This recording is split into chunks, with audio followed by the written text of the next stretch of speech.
Today on Homeworthy, we're crossing the pond to showcase some of London's most charming homes. Join us as we explore the maximalist, cozy residence of Sarah Laming, the vibrant and whimsical townhouse of Laura Stevens, the exquisitely renovated home of Leanne Kilroy, and the serene yet colorful home of Pandora Taylor.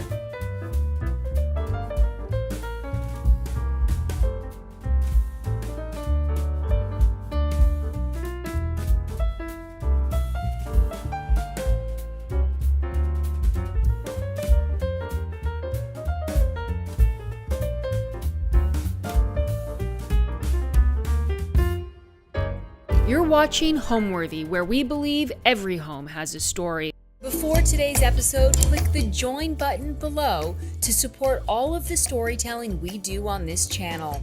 Our growing community of members help to directly fund more videos so we can capture these extraordinary homes from around the world. So join today to receive early and exclusive access to new Homeworthy videos. Hi Homeworthy, I'm Sarah Laming and welcome to my home in London.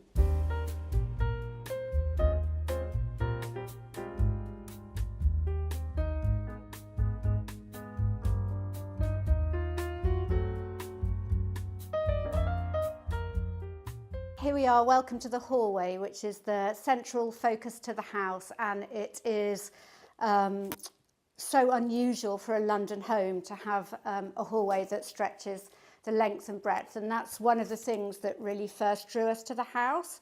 I also really love the fact that it is almost a room in itself, and so as you walk in it's really welcoming. There's a chair over here. It's a really old and battered chair that came from a French flea market hundreds of years ago, but the dog Twiglet usually sleeps in there and keeps guard of the house from there for us.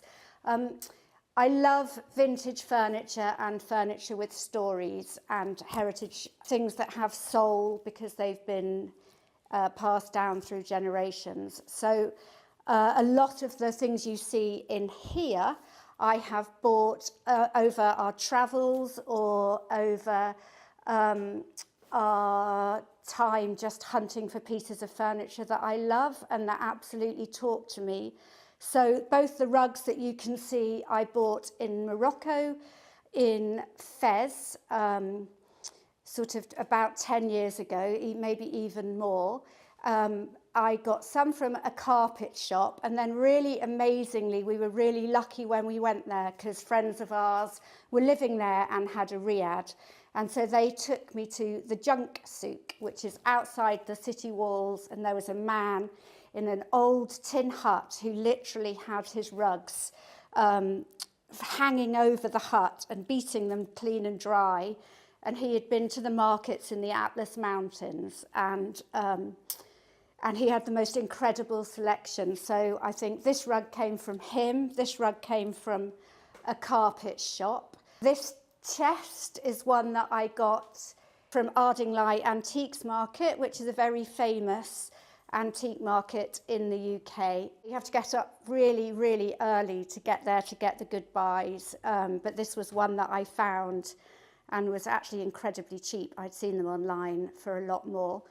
The lamp here comes from Singapore. We were really lucky and spent 4 years living in Singapore when I was in my 20s, early 30s. And I picked up loads and loads of pieces when we lived there. It's when I really started falling in love with antiques, particularly Asian ones and their character. So that is an old Chinese lamp with a modern Pookie lampshade on top. And the medicine chest that you see here is another object that came back from Singapore with us.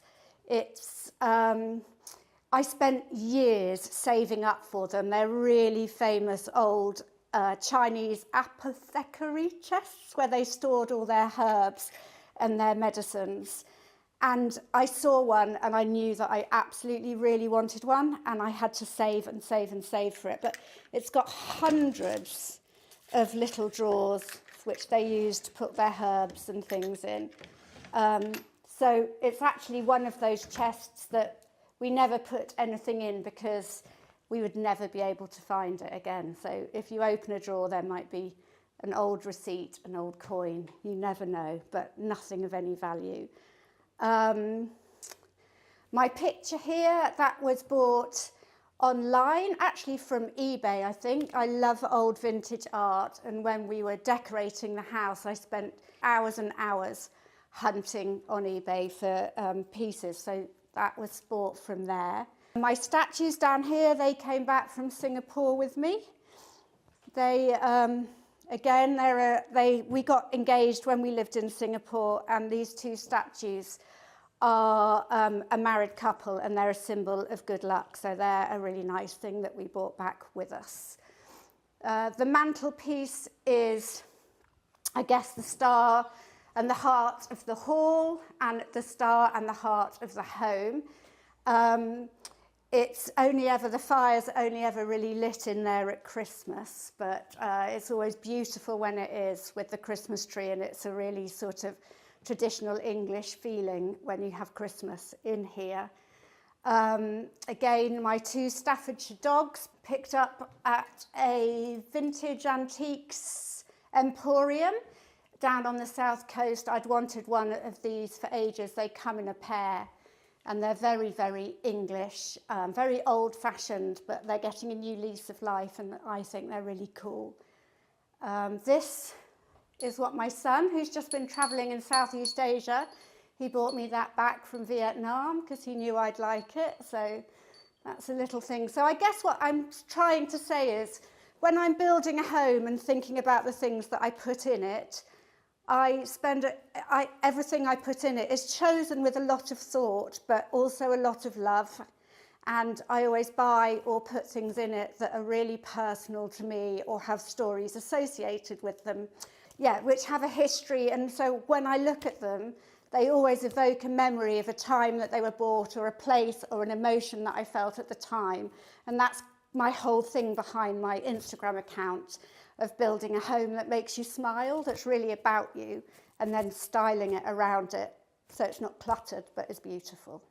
So I absolutely love pieces of furniture that come to me with a story to tell.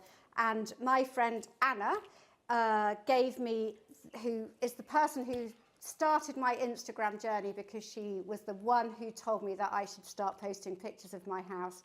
Anyway, a couple of years ago, after her granny had died, she said to me, I think this table and chair would be perfect for your house. I don't know what to do with them from my granny. Would you like them? And I said, yes, I absolutely would. So pieces of furniture find their way to me, that's what I wanted to say, in stories in so many different ways, so much so that friends' grannies end up giving them to me. So this really beautiful old chair and old table have found their perfect new home. We moved into this house in 2005. We moved from a much more central London location, which I absolutely loved there. We could walk into Soho and the river. But it was so urban, and so we've just moved this few extra miles out to a much more villagey part in London, still very central though. And we get that green space and a garden and much more space in a house than we could otherwise have had. So we fell in love with this house when we moved into it, because it's so unusual for a London home, in that it's 2 floors and it's very wide and it's laterally spaced, whereas often I think in London you go up and up and up and up, and you have rooms on different floors. But this house was built in 1905, I want to say, maybe 1908, for the doctor who lived in the village. And I think what we loved about it, like I said, when we came in, was the space that you get with it and the feel. It's also an arts and crafts house, so the craftsmanship and the detail that goes into everything is extraordinary, and that's what we love, and that's what we've tried to change as little as possible. So if you can see just the carving on things like the mantelpieces, or as we come over here, the carving on the divider between the hall and that very sunny morning room that we call it. So yeah, it was incredible detail, incredible workmanship that's gone into it, and we've loved so much. So now I'm going to take you into our kitchen, which is very bright and cheerful. Welcome to the kitchen, which is obviously quite a heart of the home. In this house, it was a really dark space when we first moved in. It was divided into 2 rooms, and it really struggles for light. It faces north and it faces onto a side alleyway, as you can see. So I have tried various colours in here to try and make it into a cheerful and not dark and gloomy space. It's yellow at the moment. It could well change again soon, but at the moment this is good. If you look around the kitchen, behind me you can see my yellow saucepans, again, that I picked up at a vintage flea market. And above there, along the shelf, is actually the wood carvings. I don't know what they call them, but they are for our wedding invitations. So when we got married, my husband was very keen that we didn't have a traditional wedding with kind of white wedding invitations with gold writing and so on. So he had a friend of his make us a really cool book for our wedding. My favourite poem is The Owl and the Pussycat, and so he made us a little book which we sent to our guests, which we can see, which invited them to the wedding. And they got this instead of an invitation. So that was really fun. I guess one of the things that I've learned about myself over 20, 30 years of styling houses is that I kind of never want my house to look like anybody else's. I want it to be a house that's about me, and you can tell that it's me that lives here when you walk in, or my family that lives here, not designed by an interior designer or like a trend that you see. So I tend to try and always look for ways of doing things that I love. And when we did this kitchen, I suddenly decided that I really wanted a concrete worktop. They weren't a thing at the time. Do I love it now? I'm not sure, because it's quite cold and it's quite hard, but I like it. Up here's some of my favourite things, really special, because they came from my mum when we cleared out her house after my mum and dad passed away, and I kept some of the things that I really loved. So these are her old coffee jugs and a biscuit jar that I remember from my childhood, and another jug. And round the corner, which we can get to again, is a green velvet chair that my dad spent all of his time sitting in, and I've kept that, and he would watch sport on Sunday afternoons or whatever from this green chair. So I love having that there as the memories for them and those inherited pieces.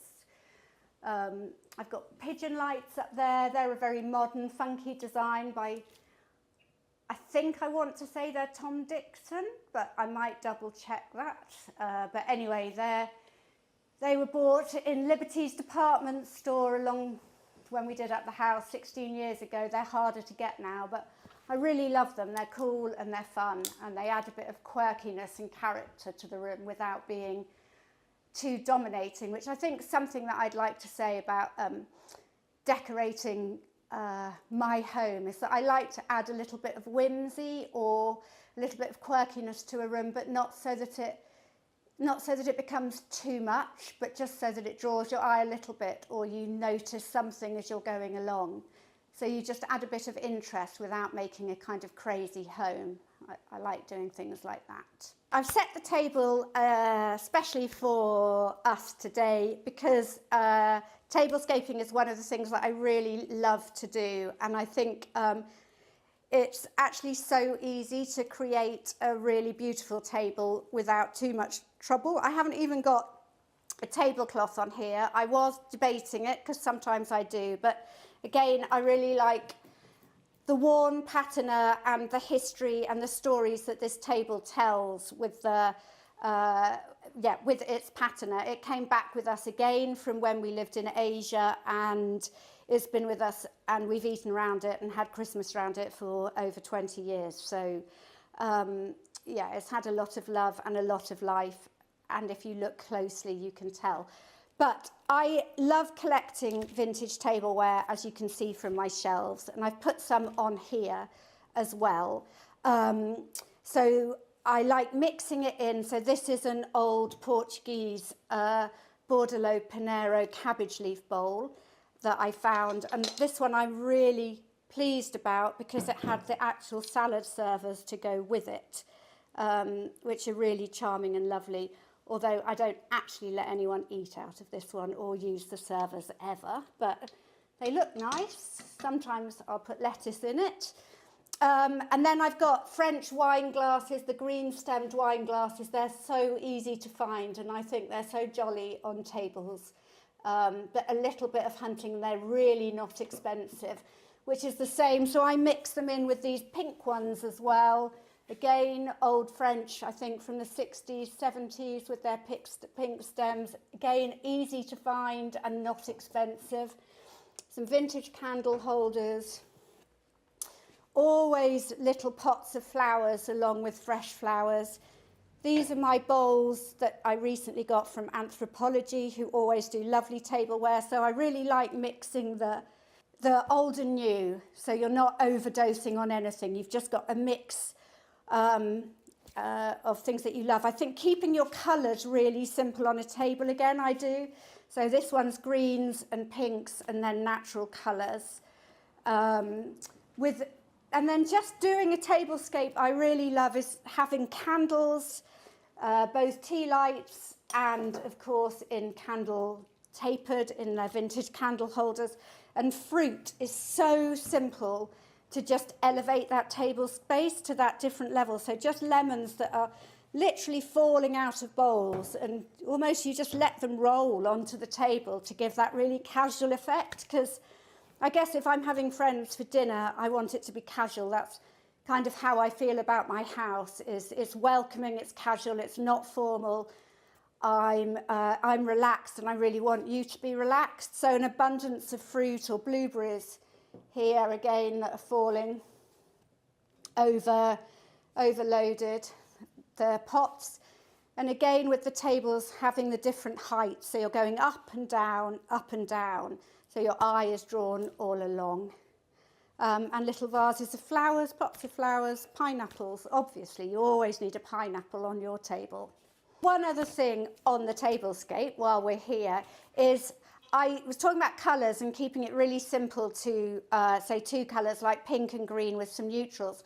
But what I really love doing, and I talk about this a lot in my book, is adding a pop of an accent colour. And in my house, I use a lot of yellow. So here, that's why I've got the lemons. I always think the yellow here and that the jug as well is that pop of an accent colour, just again to add that bit of interest without being too over the top, but just gives it a little bit of something to look at.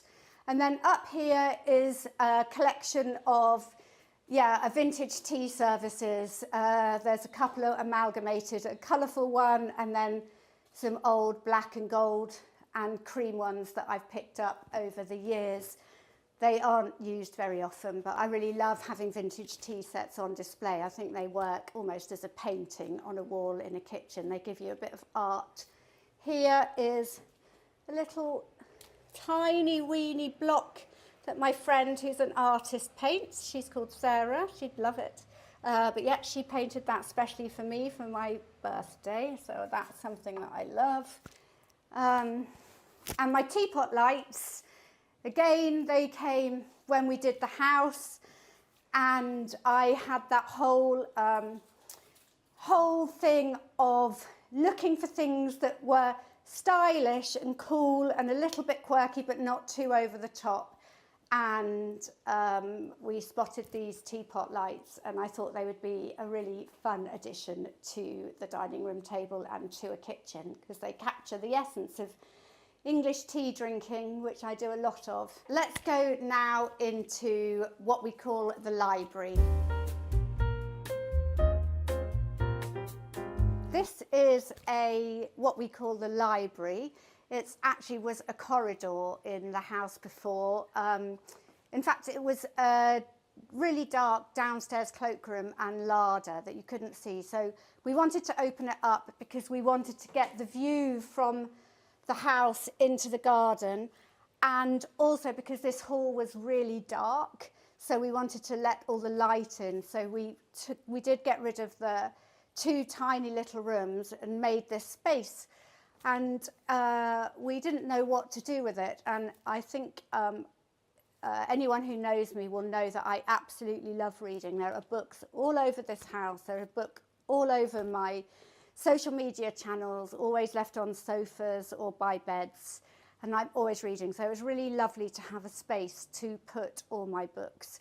So first of all, to the bookshelf design. Those were specially made by a wonderful carpenter friend of ours called Jake. He literally made them and then attached them to the wall. So they've got the lovely cross design that you can see here with, so it just makes it a little bit more interesting. And then we followed it round the room. We painted it dark because we wanted it to be a really cozy, comforting space, and the light was filling it from the garden so it could get away with it. Again, the ceiling it's all sort of, it's all black, so or a really dark blue, so it kind of comforting room. Some of my favourite things in here, bookshelves. I really love a bookshelf, and one of my favourite things is styling bookshelves. And I think that people would say that traditionally you have your books on rows, maybe done by alphabetically or theme or something, but I think my husband would say that I never have our books like that. So our bookshelves, I think, are just another way to display things that you love. So these ones are colour-coded. Some people don't like that. I really do. And then interspersed, so you get the sort of 3D-ness of them. So you're looking into them, so you get the depth. So hanging a picture on the front of a bookshelf is one of my absolute favourite things to do. Again, adding some interest, making it into a feature. So there's a couple of pictures, putting ornaments, lights, candles. There you go. And like, you can just make a really simple reading nook with a bookcase, a chair, and a little table, and you've just made a really cosy corner for reading, adding a couple of lights or a light and some greenery. But let's talk about some of the things here. And I guess 2 of my absolute favourite things are this wicker elephant from the 1970s UK and my Paddington bear, both of which I absolutely love. The wicker elephant, I had a search going on eBay for about a year till one came up. It did come up. I drove from London to Brighton to pick him up. I got home and Twiglet, our dog, who was a puppy at the time but is now 13, literally the first thing she did was chew his trunk to pieces. So I decided that to be true to myself, I would have to not mind, because every piece of furniture tells a story, and that was Twiglet's story to the wicker elephant. So I've lived with that ever since. But the second piece is my Paddington bear, who again I found at an antiques market 10, 15 years ago, and I absolutely love him. I started sharing my home in 2019 on social media, and I was talking about this the other day because I was actually 50 when I started it. So I'd been at home, I'd been looking after the children, and I really didn't know what I was going to do, and I knew that I had to do something. And a friend just said, look, you've got a lovely home, why don't you just start posting little snippets of your home on Instagram? And so I did, and I thought I'm just going to commit to this for a month, and I'm going to post every day. And as I did it, I started to get, followers coming in, and I really met people through hashtag challenges at the time. And I really realised that it was something I enjoyed and that people were interested in my house. And so then the pandemic hit, then we were all at home for however long each of us was.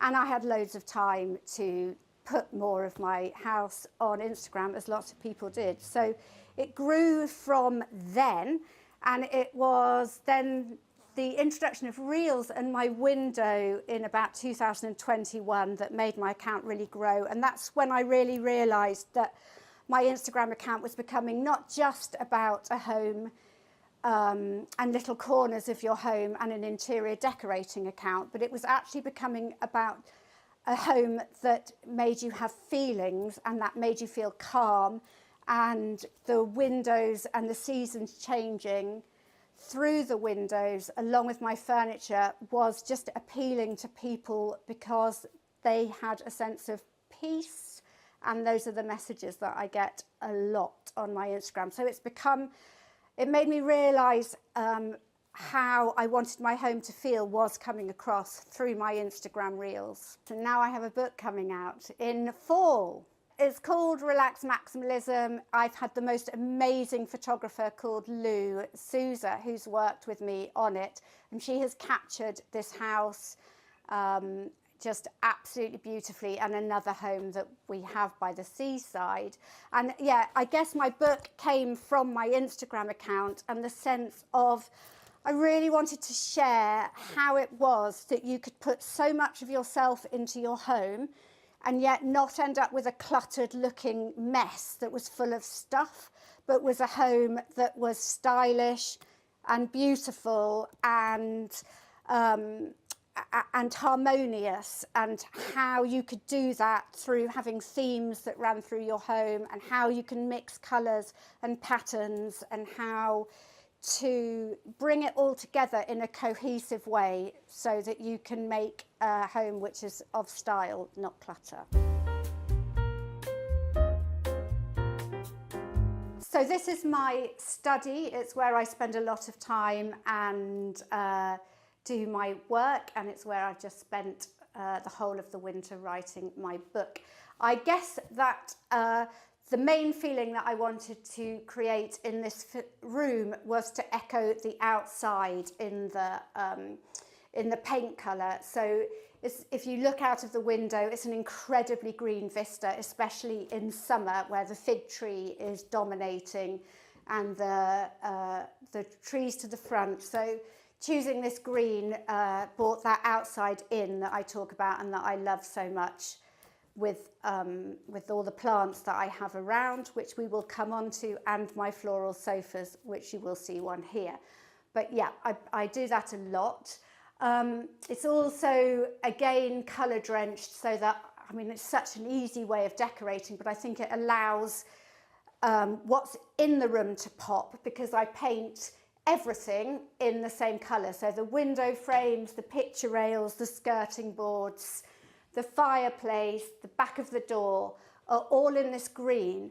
So what I think that does is it makes you draw, you don't lose yourself in the gaps of a white one there where the room seems broken up. Everything is really harmoniously comes together, and then your eye can be drawn to all the things that are in the room.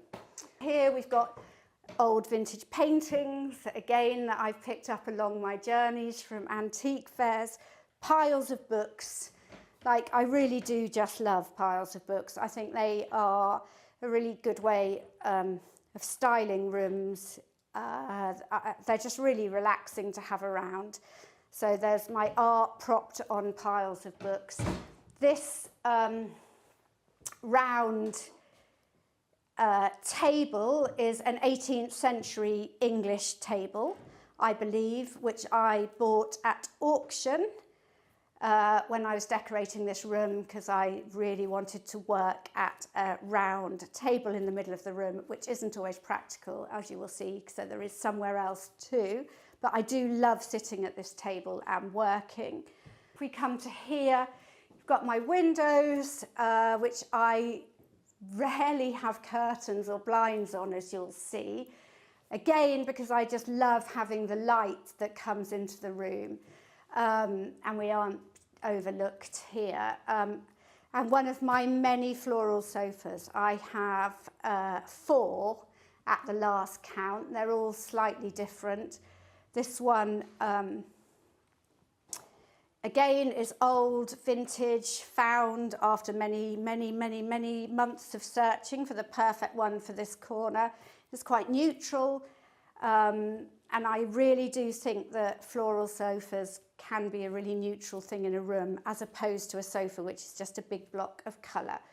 But anyway, I love that. And then my windowsills that you'll see all through my house. I guess I'm really lucky because I've got really wide windowsills. But as opposed to having curtains, I just love filling them with books and plants and the odd lamp. To bring a bit of style and colour to the room. And then on the floor, you've got zebra print rug. I love a bit of zebra print. I think it can be real neutral in a room and it adds a real character. So yeah, that's my zebra print, which anchors the table in the centre of a room. I think a table on a rug is really helpful. I really do like to have things in my rooms to give that warm feeling. So I like bringing the outside in with flowers, and I like having rugs, and I love having my books around. So I do fill my rooms with things like that. And yet it's really easy to get that feeling, if you do that, to be cluttered. So I really think about how I do it. So one way in which I do it is to keep the colours really limited and really simple. So basically, there are 3 colours in this room. There's green, there's the colours picked out of the sofa, the oranges, and then the neutrals. Now you will see pops of red, but that's sort of as an accent. So I try and create a really harmonious feeling by really limiting the colour palette, and also by just never dumping anything there, but actually styling where I put it down. Again, a cupboard that's filled with little pieces that I find on my way to add to my tablescapes, egg cups and little sorbet ice cream cups, plates for Christmas. Again, that's a really pretty vintage cupboard. The globe that my brother gave me for a birthday. But yeah, I think I do try and bring everything into a room to create a sense of warmth. But then the styling of it is crucial, or you will end up cluttered, and keeping the colours really, really simple. Now I'm going to take you to the downstairs cloakroom. This is the downstairs cloakroom. It's the most decorated room in my house, I guess, because it's got a really floral wallpaper on it. But I really love downstairs cloakrooms for that, because they're rooms that you don't tend to spend a lot of time in. So I think they're rooms where you can really go to town with your decorating. And they're often quite small, so you can kind of go a bit crazy in them. So this is a floral wallpaper designed by Pearl Lowe, a British celebrity and designer now. It's floral, so obviously I was going to love it because it goes with my floral sofas. It's quite dark, but also what it does is it picks out all the other colours in my house. I've basically found in this wallpaper. So it's kind of the central point that everything flows from, even though it's this tiny little room. So you've got the green in the study room, you've got the blues in the hall, you've got pinks, which you find in the morning room, very light pinks, some neutrals, and the only colour that isn't here is the yellow, but never mind.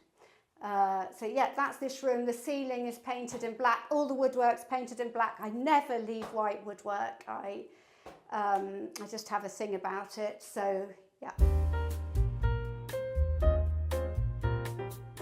So this is our TV room, sitting room. It's a room that we use in the evening a lot.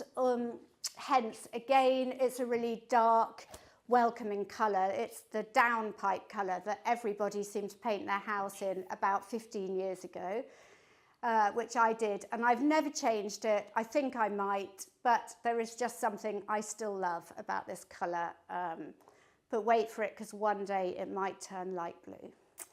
Anyway, yep, again, this is a room that is filled with things that have meaning and feelings and are also styled. So again, the rug was picked up on one of those many trips to Morocco. It's a Beni Urain rug designed by the Hill tribes. The paintings, both of these two paintings, we bought back from Vietnam. There's another painting upstairs from there. Again, when we lived in Asia, we spent a lot of time in Hanoi, the city. We loved going there. And it is filled with really amazing artists. So we used to spend hours wandering around the old city, looking for not very expensive art at the time, although it's now got really popular, and haggling and spending our time buying some really beautiful pieces of artwork alongside eating amazing Vietnamese food. So yeah, these paintings both came back from Hanoi, and they're mixed in with a lamp, which is a designer lamp in the UK. So I really do like that. I don't just have old vintage pieces in my home.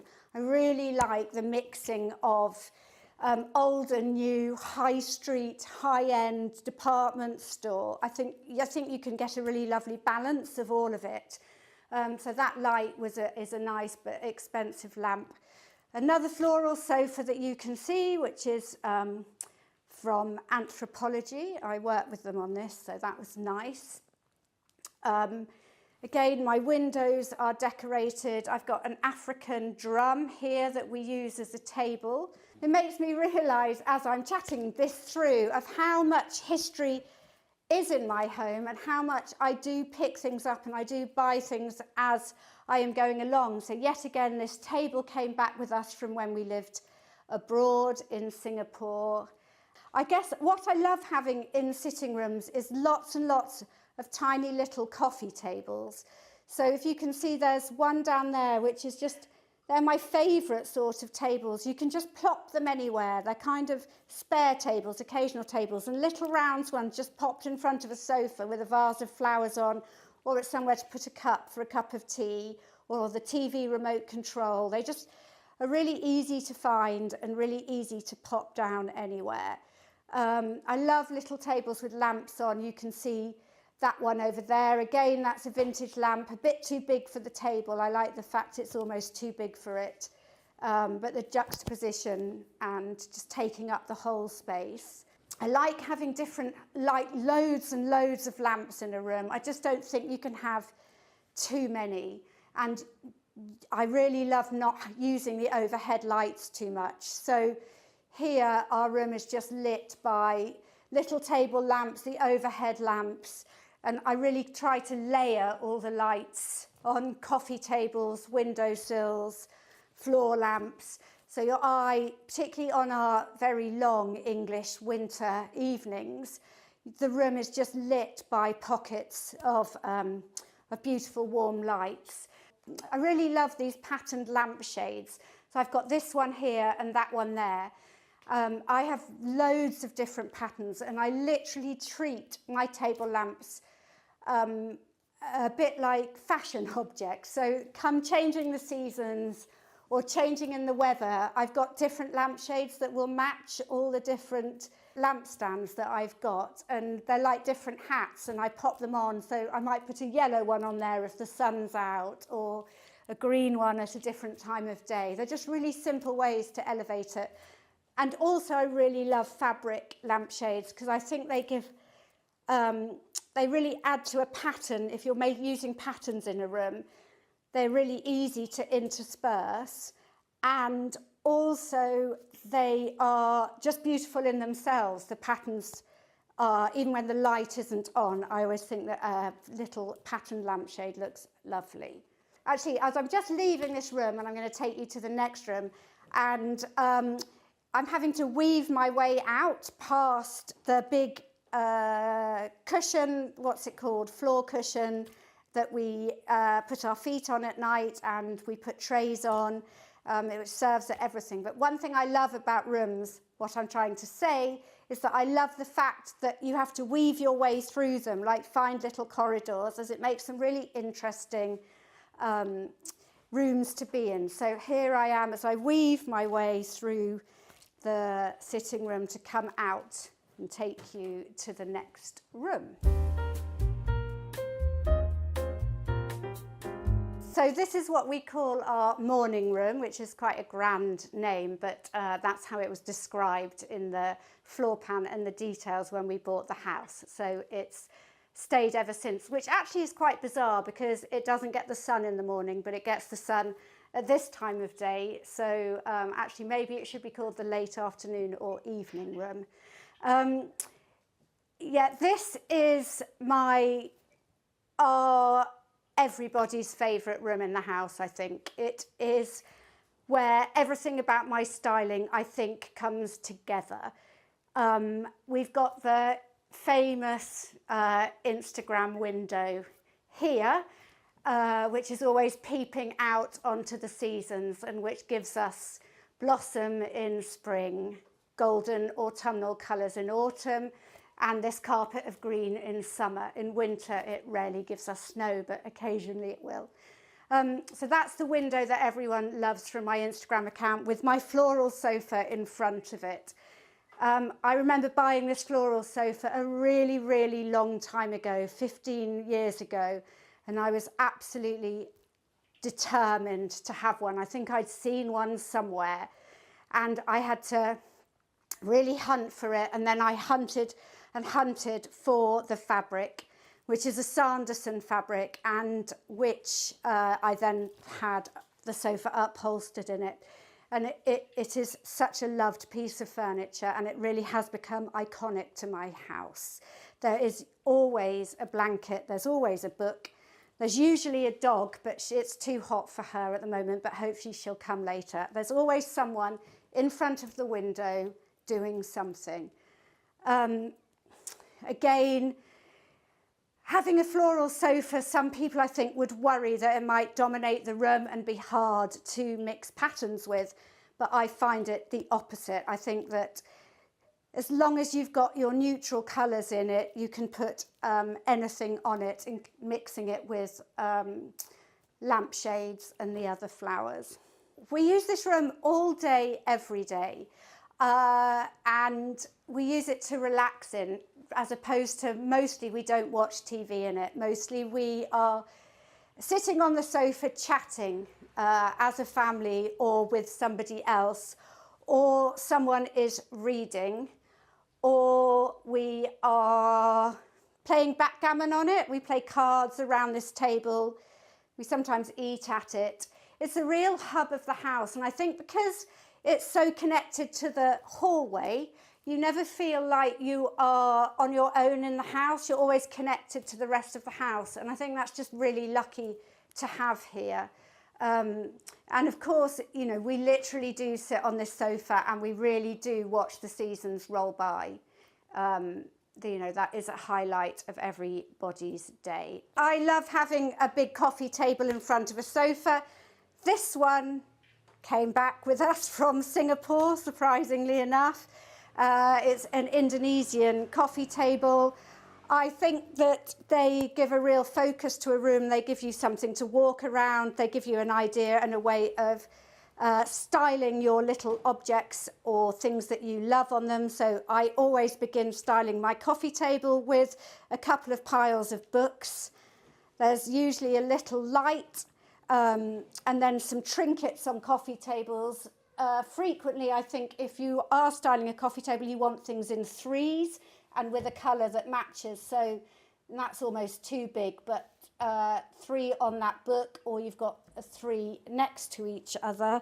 You want to vary the heights, so you've got tall things and lower things. But basically, if you put things on books, you'll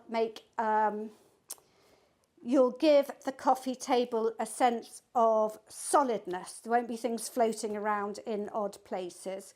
There's always a cup. There's normally a cup of tea in it. And the rugs, if you look at the rugs in here, I've got a bit of animal print which acts as a neutral, but it's layered on top of a very rusticy, creamy rug with bits of brown in it.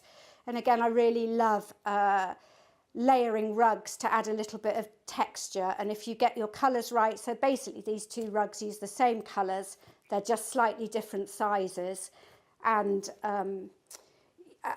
therefore you can add a bit of interest and texture by just popping one on top of the other. There's a really big floral painting on the wall here. That came from an online poster company, and if I'm looking for pieces of art like that, I'll tend to go for the biggest size possible, so that it's the painting itself or the poster that makes the impact. I'm not a fan of gallery walls, dare I say, or lots of little prints all arranged together. I really, really like statement pieces of art. And I think if you're struggling to find a way of putting a gallery wall together, instead just looking online and finding the biggest piece that you can seems to me to solve all those problems. And actually, I think it makes a real statement. So yeah, I really love this, and I love the way it echoes the colours in the rooms. It's, yeah, a really good piece. Again, mixing that modern and brand new with all the vintage art that I have around. I like to include both. All of these tips that I've been talking about, like styling a coffee table, mixing patterns, introducing floral sofas, buying vintage, incorporating different eras and styles of furniture, putting high street and vintage together, are all, including the themes, like the little themes, like bringing nature into your house, a personal touch, a sense of history. Those things are all included in my book, so which is coming out in fall. So if you want to see more, then there is that too. So here is a little secret to this house that I'm about to show you, because next to my window onto the garden is a secret door. Come with me and see. Underneath the shade of the fig tree and amongst the agapanthus is this little secret old Cambodian rain drum with two rickety old chairs, and it's where we sit and have our, don't know, early evening drink or catch some sun in the morning. But it's the most beautiful shaded spot, and it is really at its best at this time of year because the agapanthus are out. It's like our secret garden in the heart of London. So welcome to the landing of our house, which again, for London, particularly in a big city, is just incredible to have such a big space. And again, it's one of those features of the arts and crafts movement when the house was built. But yeah, this little section's like another room in itself. And I really wanted to make a focal point against this wall. So it's really simply done. There's just a rug, an antique bench, and the painting above it. The painting we bought, again, a long time ago when we were in Hanoi in Vietnam, and she is, again, one of those pieces that always makes me smile. I just love her. She's so calm, she's so serene. And I love the colours. And yeah, she is a classic piece of a home to make you smile, finding those pieces that have got a story and a soul and a meaning to them that you love. Yeah, again, I guess the pillows on there are, again, an example of pattern mixing, and I think they'd probably be quite a good way to explain how pattern mixing can work, which is, I think if you've got a colour theme, if you can really mix lots of different patterns if you have a thread of colour that goes through each of them. So these cushions are all linked by threads of colour. So you can see in here the pink comes through the pink on there, the pink round the butterfly, there's some pink in the parrot, pinky purple round here, and onto the purple of that cushion. So all of those cushions, no matter that their patterns are so different, there's leopard print mixed in, there's stripes, and let me come to the black and white stripe, which obviously doesn't have any colour in it, but black and white is really good to have as a neutral in a pattern mix. You can put it in anything and it breaks up the whole array of patterns so it doesn't get too much. But yeah, pattern mixing, if you're wanting to do it, keeping that thread of colour going through. Again, you can see there's a lot of yellow in them and the yellow reflected in the painting. And that enables you to just keep the harmony when you are mixing your patterns. So here we are in the bedroom, which is a really beautiful light-filled room, and it's painted in a old Farrow and Ball archive colour, which is got a great name. It's called Potted Shrimp, and it really does change colour with the light, and it can be very shrimp-like in the darker lights. One of the things I love most about this room is the really flimsy, whimsical linen mix curtains that I have that blow in the breeze. And on Instagram, lots of people ask after them. And they are truly magical. They really do let in light and breeze. But they don't actually work as curtains. Let's be clear on that. So behind them, I always have a blackout blind so that actually does the job of a curtain, and the linen blend mix curtains just look pretty and float in the wind. I've got an antique mirror here which came from France. I bought it. There's a really lovely little company near to us who do summer shows and autumn shows called Fabulous Vintage Finds, and they go to France every year and pick up loads of stuff. So the mirror and in fact the little desk both came from there at one of their summer fairs or artist open houses, as did the little bench, stool. And yeah, again, the floral theme continues onto my bed cover and my bedding with little cushions, again, mixing and matching patterns, the stripes with the florals, or turning over my cushions and adding a bit of yellow to with a flower. Again, the windowsills filled with books and flowers and pots of things that are growing. I just have such an obsession with having, bringing that outside in and really creating a calm and natural feeling room. And the curtain is blowing. Yeah, again, patterned lampshades, a little chair. The mirror is absolutely beautiful, but try doing your makeup in it, and all the time you realise that buying really old vintage patterned things comes at a cost because you can't actually see yourself. So I have to go to my daughter's room to do anything like that, but I wouldn't swap it for the world.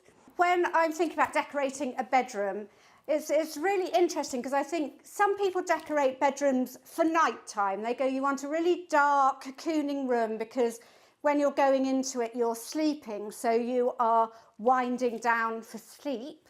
Other people might decorate it for daytime, but I kind of look at a bedroom and think, I'm going to decorate this bedroom for a Sunday morning lie-in, because that is my favourite time of the day. And even if I only get that once a week or sometimes never, just that feeling that it gives me. So it's got a beautiful warm pink on the walls to give it that sense of warmth and harmony, and yet it's still light and bright to give you the sense of it's daytime, you're not cocooned. So I guess I think, yeah, when I'm designing my bedrooms, I always think about that vibe of when I really love being in it. And I think being with my book on a Sunday, having a lie-in with a cup of coffee and a croissant, and the breeze blowing and the curtain blowing is the way that I really love my bedrooms to feel.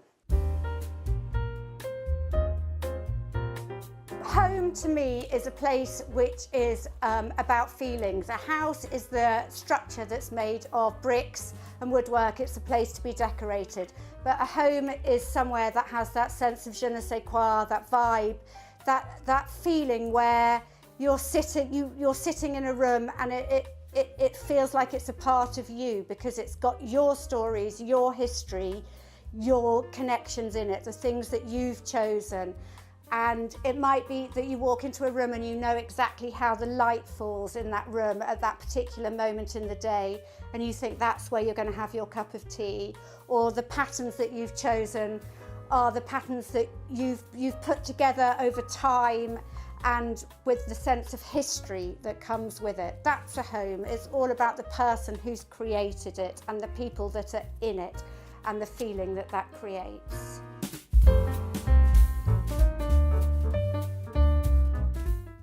Today on Homeworthy, we're visiting the bright and playful London home of interior designer Laura Stevens. In true English fashion, she has combined chintz, florals, and stripes throughout the rooms in a way that feels simultaneously sophisticated and relaxed. You're watching Homeworthy, where we believe every home has a story.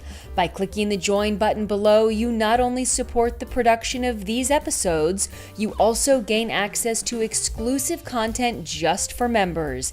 And today you'll get a look into the darling bathroom perfect for Laura's 3 daughters, complete with checkerboard floors and a pink tub. So join today to see more of the homes you love.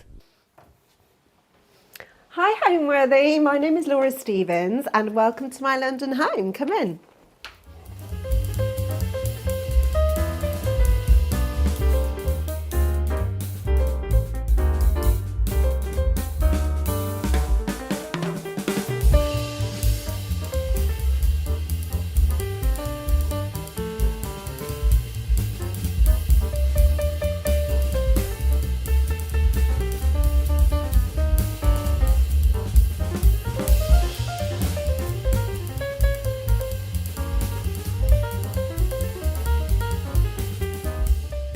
So this is a reception room at the front of the house, and I wanted to really create quite a formal but really comfortable aesthetic in this room. And the colour of the walls is super important to me because I painted it when I first came here, and it was kind of like a pearly grey, and it was just really cold. So a few years ago I painted it in this lovely kind of warm stone colour, which is called Clay by Little Green. And then it really sets off colour really well against it. So we have this vintage yellow linen on these chairs, and I was really mindful of just trying to warm everything up and make it feel really layered. And there's a lot of pattern going on in the room. I have all these cushions on the sofa which are set against this stripe, and I really feel like stripe is almost like a neutral. So yeah, I love a stripe, and the pattern works really well against it. It doesn't clash.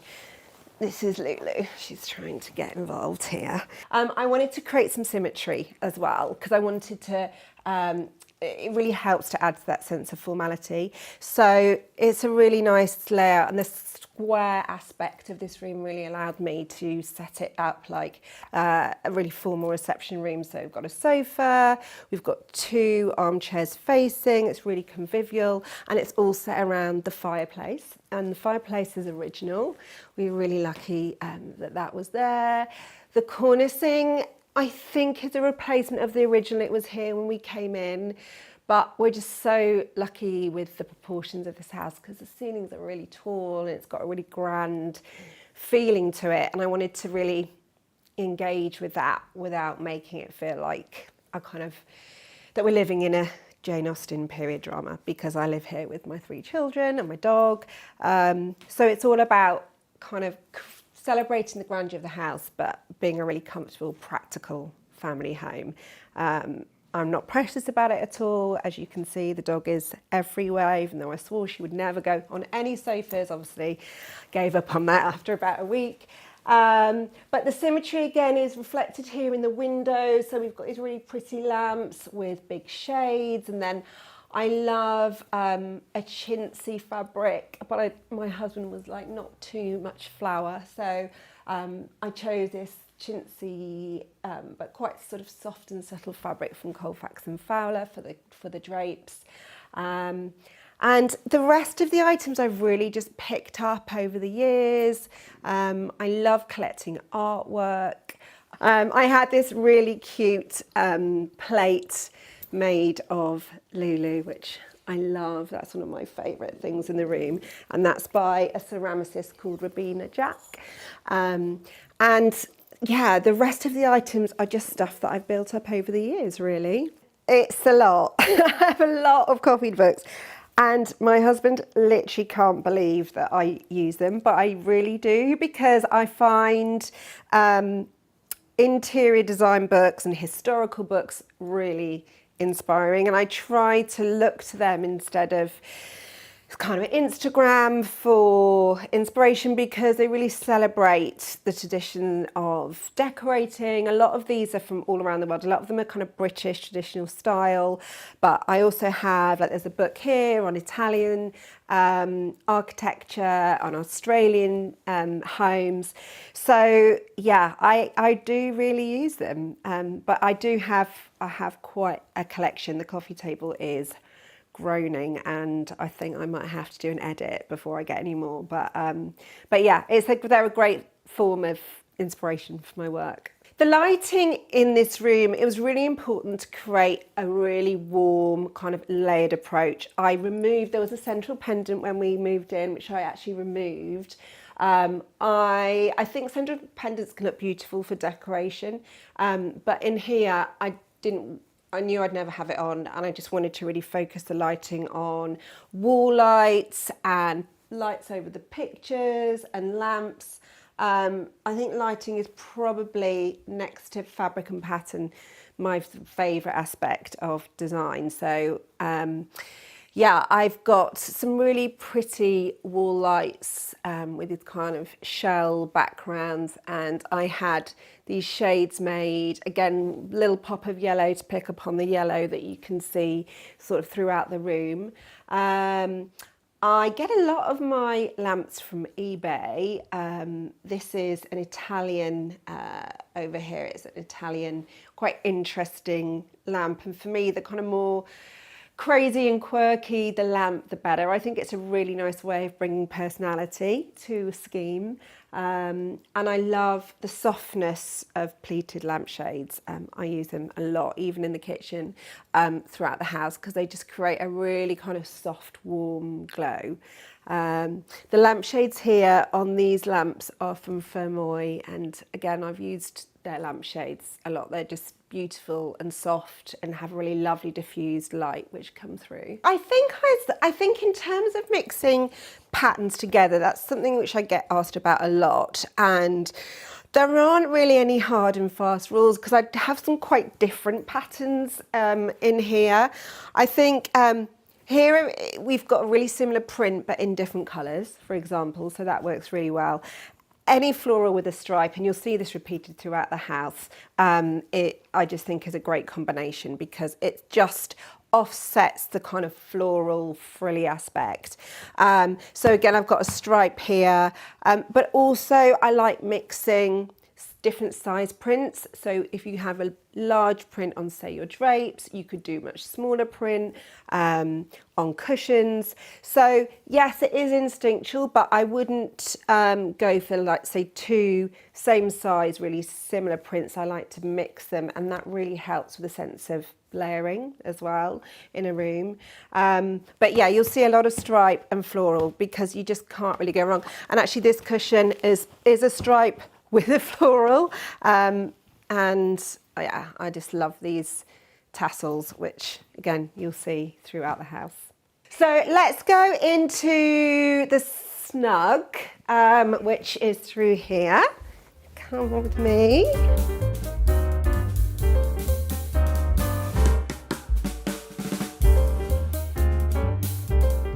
So welcome to our snug.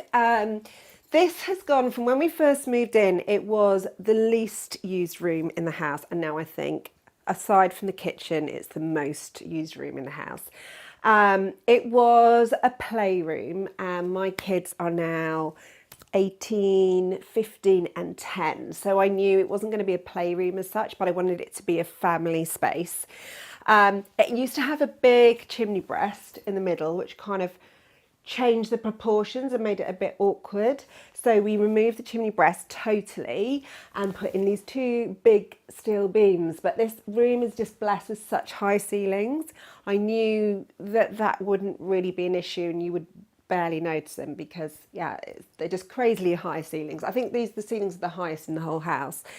And I replaced the chimney breast with this enormous built-in unit. I wanted to create a focal point. There's no fireplace or natural focal point in this room. I knew it wanted to be a TV room, and I mean, there are lots of very clever ways to hide TVs, but sometimes I just think, you know, we're a family, we watch TV, let's just own it and put it in a lovely piece of joinery. And they've painted this, I'm not sure if you can capture it on camera, but it's like a lovely gloss blue, and the gloss kind of bounces the light around the room. It's quite a dark room, so that's why I chose the gloss, just to add a bit of reflection and light. Yeah, the drapes are really tall in here, and I chose this lovely kind of soft lemon yellow. I just wanted this room to feel really easy to be in, and I did play with going like really dark and cozy, which I might do at some point, but I just wanted it to feel just really relaxing, and just very informal. And to that end, on this wall at the back, we have this like collection of artwork, which we've built up over, yeah, kind of 20 years. A lot of this artwork was in our previous home, and because it was a lot smaller, our previous homes, there was a lot of little pieces which just seemed to be lost on the walls of this house. So I decided to collate everything, and I've got everything here from like kids' pictures to some really lovely artists to plates which I've collected on eBay, and some photographs, but it just adds to the informality and kind of relaxed aspect of this room. And then the sofa fits all of us pretty much. It's quite rare these days that we're all in one place, because I have teenagers who are all over the place. But yeah, it's just a really, really nice place to relax. This room we tend to entertain either in the kitchen and dining room or in the reception room. I think because, yeah, I think probably the way this is laid out really lends itself to kind of lounging around and watching TV. So this room is really reserved for sort of hanging out, really. Let's go to the next room, I think.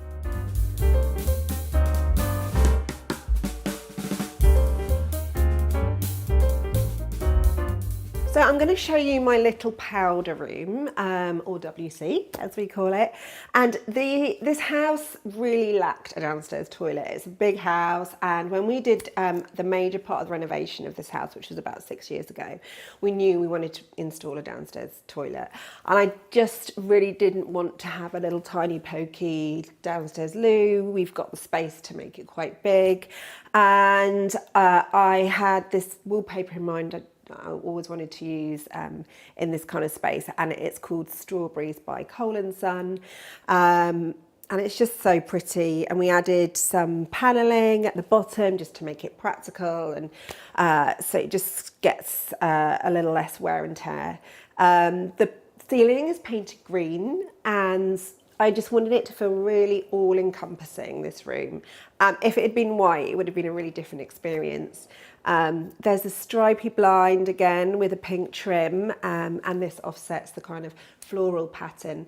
And I think probably the sink is one of my favourite things in the house. It was a bit of a splurge, but I just love it, and every day I appreciate it.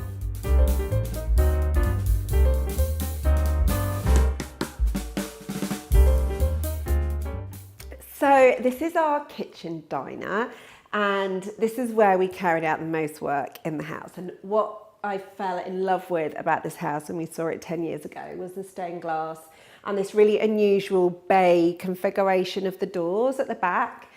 The only issue with this room was that the side of the house wasn't here, so we installed that glazed roof pitched glass that you can see. And actually this room finished here where the steel was. So it was a great space, but it was really long and narrow and really dark.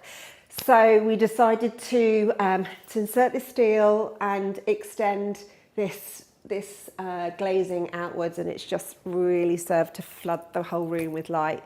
And the sun is coming through to really show you what we mean.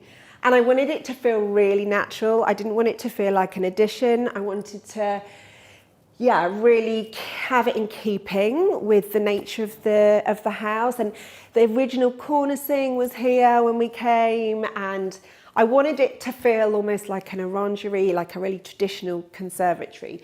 So instead of kind of doing big glazed walls, we added these big windows, these sash traditional windows. And I'm really happy with it because it's very hard with London kitchen extensions not to make them feel like super modern and contemporary. So having this timber frame glazing was really key to making sure that it was in keeping with the rest of the house. So this has had a big transformation. The kitchen was at the back. We moved the kitchen along this wall here. I was really keen to have no wall units in this central space. I love decorative objects. We actually do use everything on the shelf, so it's not just for decoration.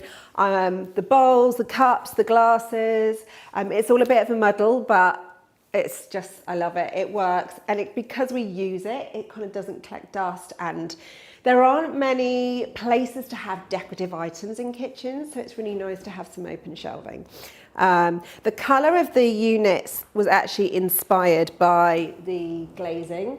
So that kind of seafoam green is one of my favourite colours. We painted the kitchen in this. I just knew it would be timeless because it works so well, the original stained glass. And we added these super pretty little brass shell handles. They're from Armac Martin. And the other really important thing to talk about in the kitchen, I think, is the island. So the island is just literally like a table. I mean, it's got loads of storage in it, but it doesn't have a hob, it doesn't have a sink. And I really played with, like, should we put the sink here? But actually I wanted it to feel like a piece of furniture. So it's on raised legs, so you can see the floor go all the way through.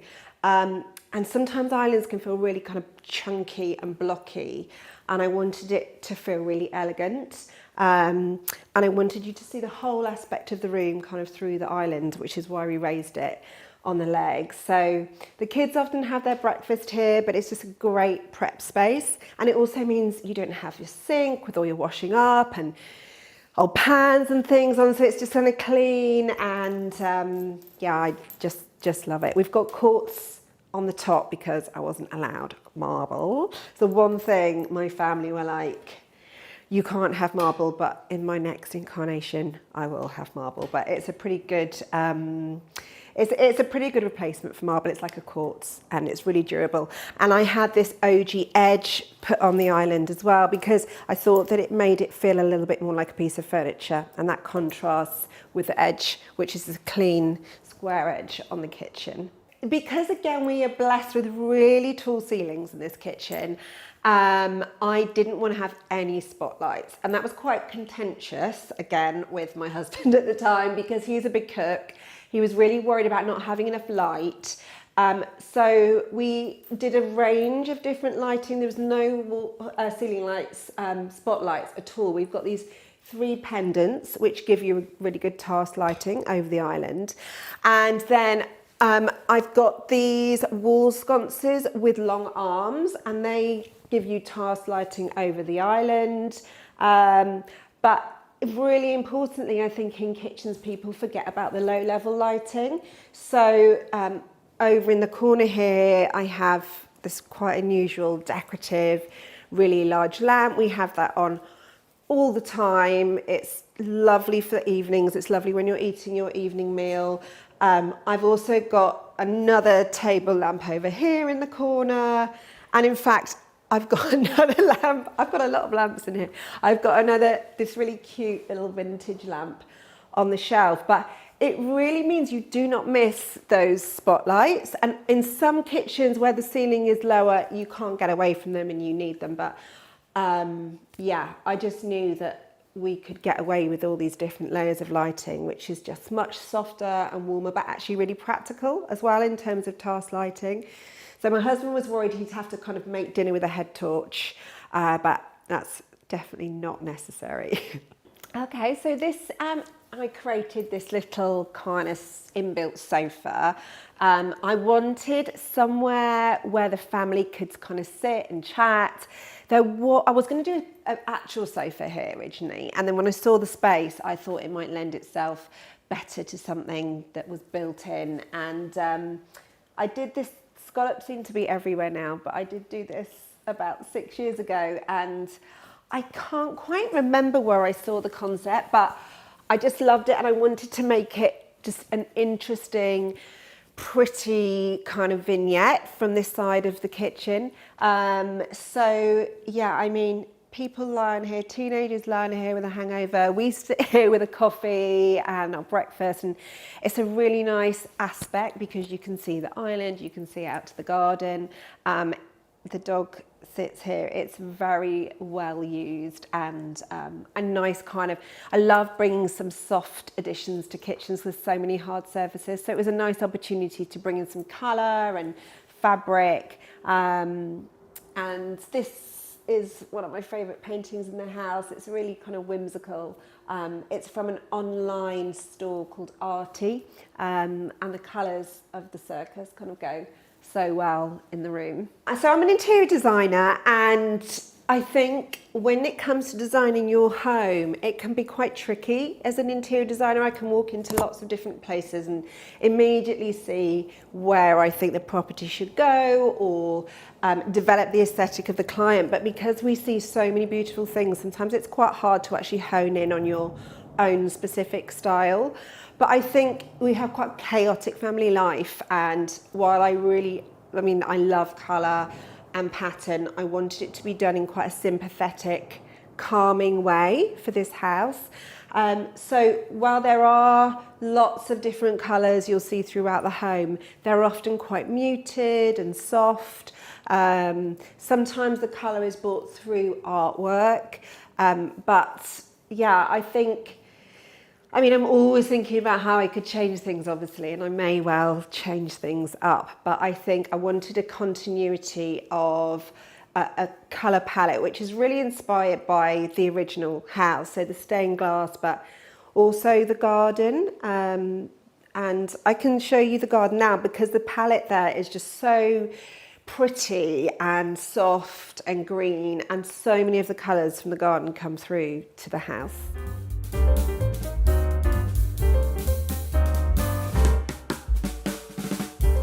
This is our garden, which is actually quite a good size for a London garden. We're really, really lucky.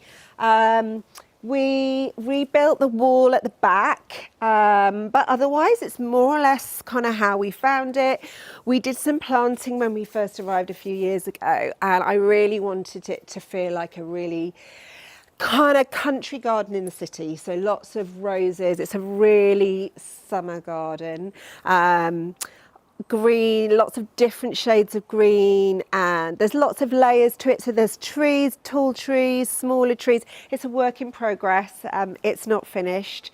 But I love going to antique fairs, so I'm always collecting like these kind of French tables. So over here is one of mine, and it's really kind of rusty, but I love it, and I put all my pots there. So yeah, it's one of my favourite things, is kind of just being in the garden. I feel like it's not work to me, whereas sometimes I feel, because I'm in interiors all the time, doing stuff in the house can feel an extension of that. But I really find being in the garden just really calming, and it's a lovely kind of mindful place for me to be. I love it. So yes, a lot of the colours inside the house I wanted to really marry with the colours in the garden.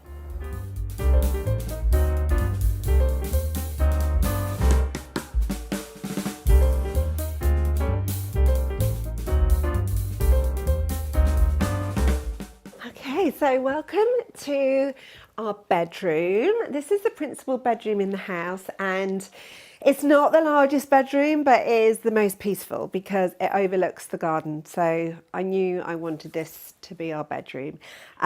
It's really light. It's just got a really lovely view onto all the back gardens of our road, which I love having a nosy in. And we did quite a lot of work to this room. We installed these wardrobes, which are actually supposed to be for both of us, but ended up just being for me. My husband has his stuff in the spare room. And I lined them with this pretty fabric because I find that just helps to stop that kind of blocky feel that these big built-in wardrobes could have. I want it just to look sort of pretty and soft. The fireplace was here originally, so again, we were really lucky to have that. And this fabric on the curtains was really key to the scheme, and it's one of my favourite prints. It's from G.P.&J Baker, and actually I found it on eBay as a remnant, and unfortunately, fortunately, I didn't quite have enough. So I decided to kind of top and tail it with this pink velvet at the top and the bottom, which is actually a really sweet feature, and it has this kind of grand tassels from Samuel & Sons. But yeah, this is just such a sort of typical traditional print, and it's an unusual colourway. I just love the kind of soft pinks and greens and the birds. And then I knew I wanted wallpaper in here, but I knew it also needed to be calming for a bedroom. So we have this like really subtle pinstripe wallpaper from Colfax and Fowler that sits really nicely against the curtains. This is a really nice place to sit and contemplate life, looking over the garden. It's this little mid-century sofa, which I picked up for, about £50, I think, in an antiques fair quite a few years ago.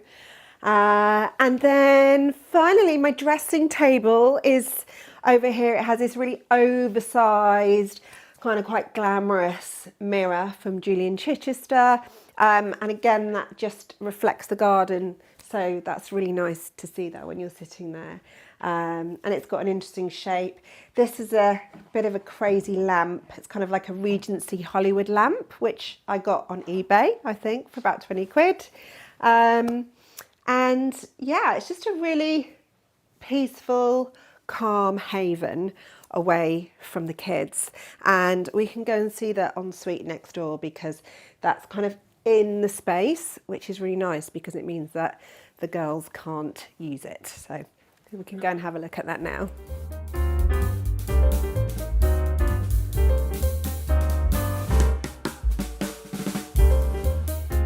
This is our ensuite bathroom. There wasn't room for a bath, so to compensate for that, we did a really big, generous walk-in shower. And this lovely vanity, which isn't antique, but it's got the feeling of a kind of French Parisian vanity. We used unlacquered brass, which from Water Monopoly, which is I've tried to use throughout the house.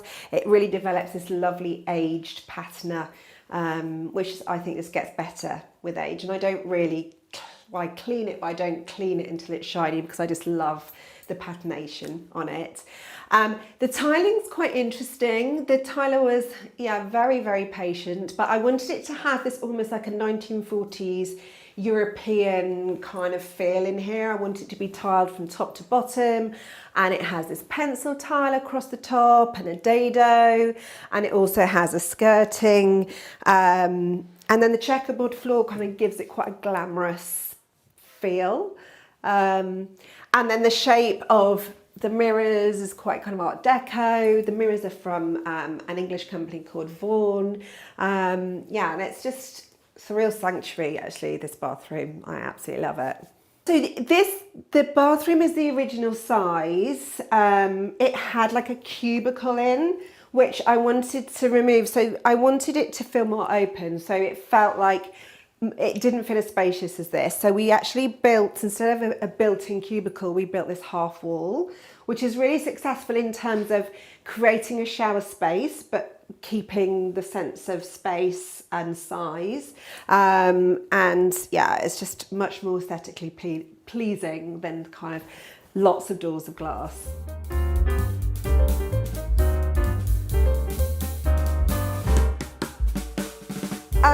So if you come upstairs, the first of the bedrooms to show you is my youngest daughter's room. So come in. So this is my youngest daughter Sky's bedroom, and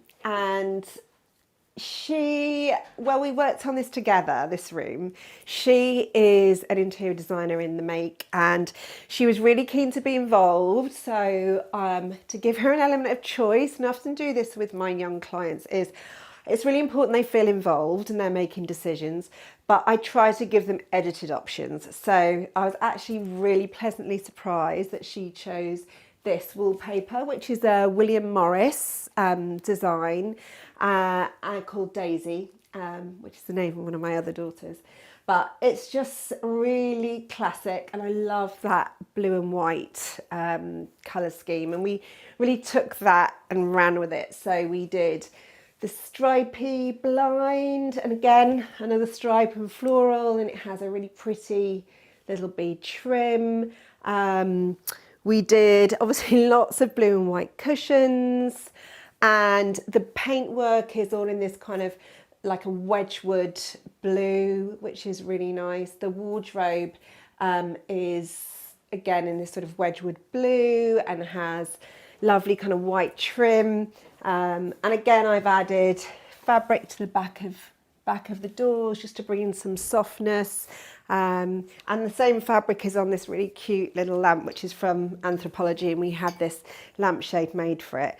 And in fact, this is quite interesting, this section of the room, because she's only 10, and I knew that she would be growing into, she'd want some kind of dressing area. So there wasn't room for it because of the radiator. So I decided to build this kind of shelf, which almost like a console with a mirror on it. So when she's older, she can use this as her dressing table. But other pieces in the room which are quite important. So we did bring in some yellow to kind of throw in there with the blue and white, and make it feel kind of youthful and fun. This is a piece we found on eBay and I had painted. And then very importantly, her bed, which is quite a thing. We had this lovely canopy made because she is only 10. This will be really easy to take down when she's older. But she loves it, and she loves kind of going in and feeling really cozy and enclosed. And it's got this beaded trim on it again. She's probably got the best bed in the house, actually. It's the most comfortable. And she actually does make it like this every day with every pillow. I can't imagine where she gets that from. So we've got, oh my goodness, we've got 1, 2, 3, 4, 5 fireplaces in the house. So this isn't a working fireplace, but this is a really particularly pretty fireplace actually. When we bought the house, the original tiles were really cracked and sort of falling apart. So we did actually replace the tiles on the hearth and on the sides. But yeah, the fireplace is original, and we're just really lucky because it does really give the room so much personality and character.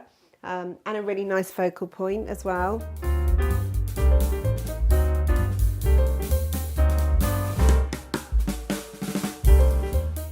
This is my middle daughter's bedroom, Tessa's room, and we're right at the top of the house here. So it's very peaceful.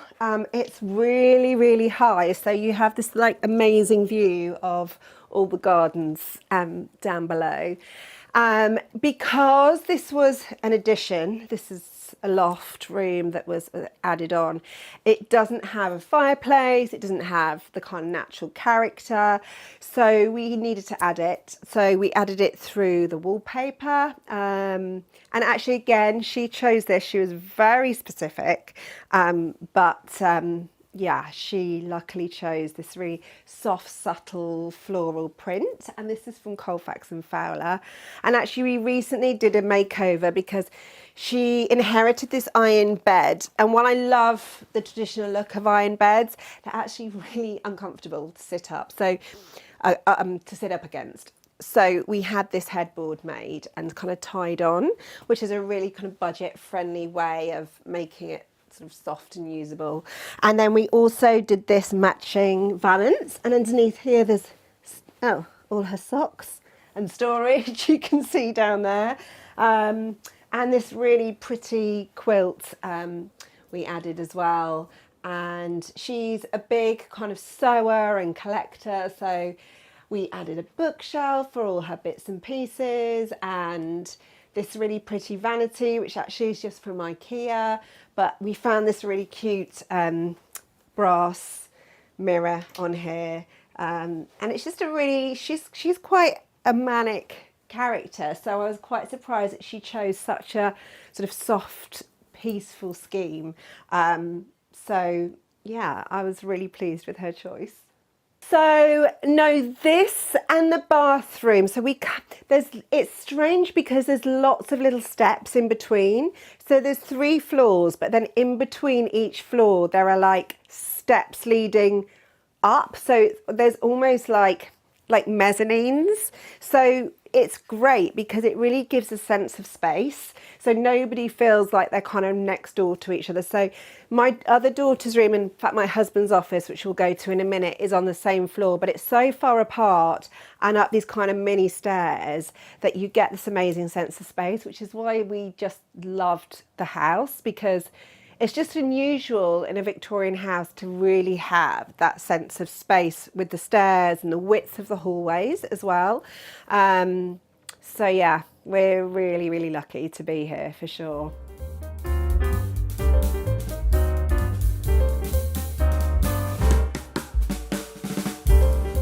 So we're still on the top floor here, and we had this like huge vast wall which I just wanted to do something with. It just ended up having loads of handprints on it when it was painted, so I decided to put this wallpaper, which is a vintage print from William Morris, and it just serves to give this hallway some identity. Hallways can be really tricky to decorate because they can just feel really transitional and there's no focal points. So I created one really with this wallpaper, and it's so good at hiding handprints and dirt. I mean, whereas before it was a bit of an issue. And we also, this was an antique mirror from our old house, and there wasn't really anywhere to put it, but actually it looks quite nice here, and again gives the hallway a focal point. So coming up to my husband's office.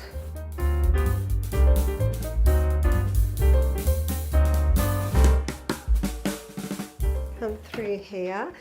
So this is the smallest room in the house, but it is a lovely room. It's very, very light and bright.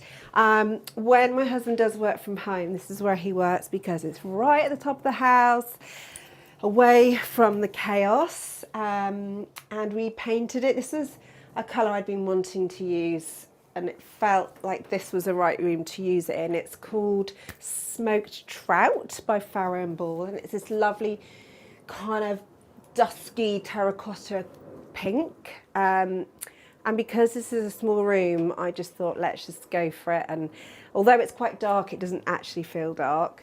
And I found this desk, which again I had painted in my favourite colour. It's blessed with a really cute little fireplace in here. It's got a chair.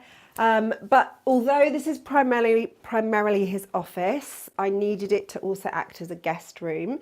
So in the corner I had made this, I guess it's a day bed. And it's quite clever because it looks like a kind of sofa. I had the headboard made in a fabric from Mulberry Home and had it kind of cut into the eaves. So it looks really purposeful with these bolsters either side. But it's actually like a day bed, so you can pull it out and it turns into a double bed. But when it's not used, it's just quite a nice place to read and escape from the madness. The rug on the floor is actually part of a collaboration which I recently launched with a company called Bombay Sprout, and I designed several rugs with them for a collection, and I named them after my daughters. So this is called the Tessa rug, and it's in this lovely like mustard and aubergine colourway, and it just sits really well in this room. It really adds another layer of colour and pattern and coziness. So the desk, I really struggled to find. I wanted it to be an antique, but I just couldn't find the right size. So I actually found it, it was bare wood, and it was from a company called Scrumble Goosey in the UK. I think they do ship internationally as well. But the nice thing about it is that you can have it painted any colour. So I actually got them to paint it with this kind of like Swedish antique detail with the blue line, and it just fitted perfectly in the space. It's actually a really generous sized desk. It's actually a really lovely place to work up here. I'm not quite sure why my office isn't up here because it's so nice and quiet. But yeah, it's a really lovely space to work.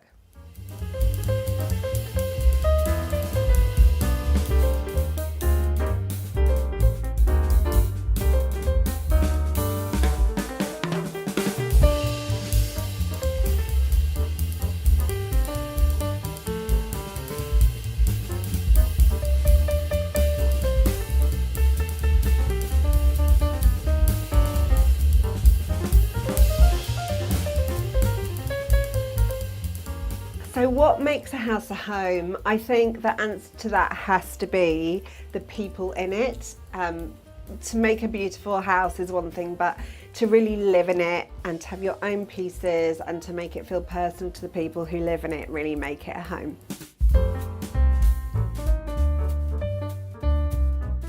Today on Homeworthy, we're visiting the beautiful Victorian London townhouse of interior designer Pandora Taylor. Imbuing the walls with a varying blue color palette, she designed the spaces to feel soothing and collected, adding a mix of custom pieces, antiques, and bursts of pink throughout.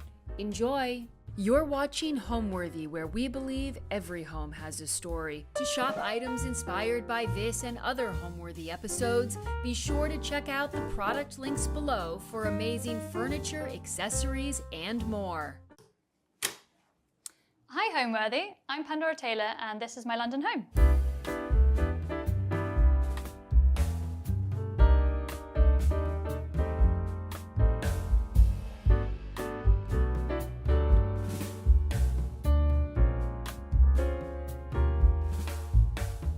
So here we are in the entrance hall. As you'll see as we go around the house, lots of the rooms are quite bright and various shades of blue. Anyway, I always knew that I wanted the entrance to be a bit darker and moodier and just kind of experiment with a much darker space. And as you're not in it for very long, I thought perfect place. So painted the walls this sort of like moody, muted blue. And what I love is all the architraves and the woodwork, which I painted this contrasting black, which you see throughout the whole house, which is quite bold. And then I found this amazing vintage Murano chandelier in this really fun like candy pink, and that sort of just pops so well against the blue, and then it kind of created this bit of a like pink theme going on. So then I picked a sort of pink runner to break up all the blue, and you'll see like bits of it throughout the hallway as well. So above the radiator, I always knew I wanted to find a great console table, but it had to have drawers to hide away all my rubbish. And it was just really, really hard actually to find a piece that could fit over the radiator, but had like a good depth, had drawers, etc. And I didn't want to spend loads of money on making something bespoke. So in the end, I found this amazing mid-century piece, which sort of ticked all the boxes and was absolutely fantastic. And I've actually made it since for clients because they love it as well. And then I just love these little decorative sconces either side of the mirror. I've never actually been brave enough to light the candles, but I feel like it would be a vibe. And then you'll also see around the house lots of kind of antiques, quite a lot of antiques actually. And I love this piece. This was actually hung in my grandma's hallway. And it's a map of the county where she lived, which is really sweet. So yes, there's lots of little things like that dotted around as well. So we moved into the house in 2019. And I was really familiar with the road because actually one of my best friends lived 2 doors down, which was a really cute coincidence. And we saw it for sale and I just thought, oh, we will never be able to afford it. Like, it's a really nice road. And eventually we went round it and it was an absolute wreck. So right up my street, obviously exactly what I was looking for. And basically it had been owned by the same people for something like 70 years. Had at some point had been 2 flats, then knocked back into 1. No central heating, electrics were all very strange. Didn't really have a kitchen. People always find that a bit weird, but it just didn't really have a kitchen. So basically everything you see is new, apart from we've obviously 100% kept the fabric of the building. And, you know, I love that it's all rickety and there's lots of uneven things and gaps between floorboards. You know, this is not a sort of perfect bones, but it's sort of, I love that aged quality of it. So yeah, so it was a fantastic find for an interior designer to have sort of absolute carte blanche to just create whatever I wanted in the space. Now I'm going to take you into our kitchen, so follow me. So what's interesting about this room is that the kitchen is at the front of the house, which for a classic sort of Victorian terrace is quite unusual. And the reason is because eventually one day we want to do a back extension so that, you know, it leads out into the gardens, or lovely. But for now, I mean, this is the best room in the house. And so it's amazing to be able to utilize this for the room that we're in the most. You know, you've got the lovely bay window, it gets flooded with natural light, especially in the afternoons. And I just love how kind of airy it is and enjoying all these original kind of cornices and features that we have in here. But the compromise is that the kitchen itself is sort of not that practical. You know, when you have a roast, suddenly you've used every single surface, including the table, but that's, you know, that's life. And this table was actually something that I had the tabletop, and then I had these table legs made in a metal yard.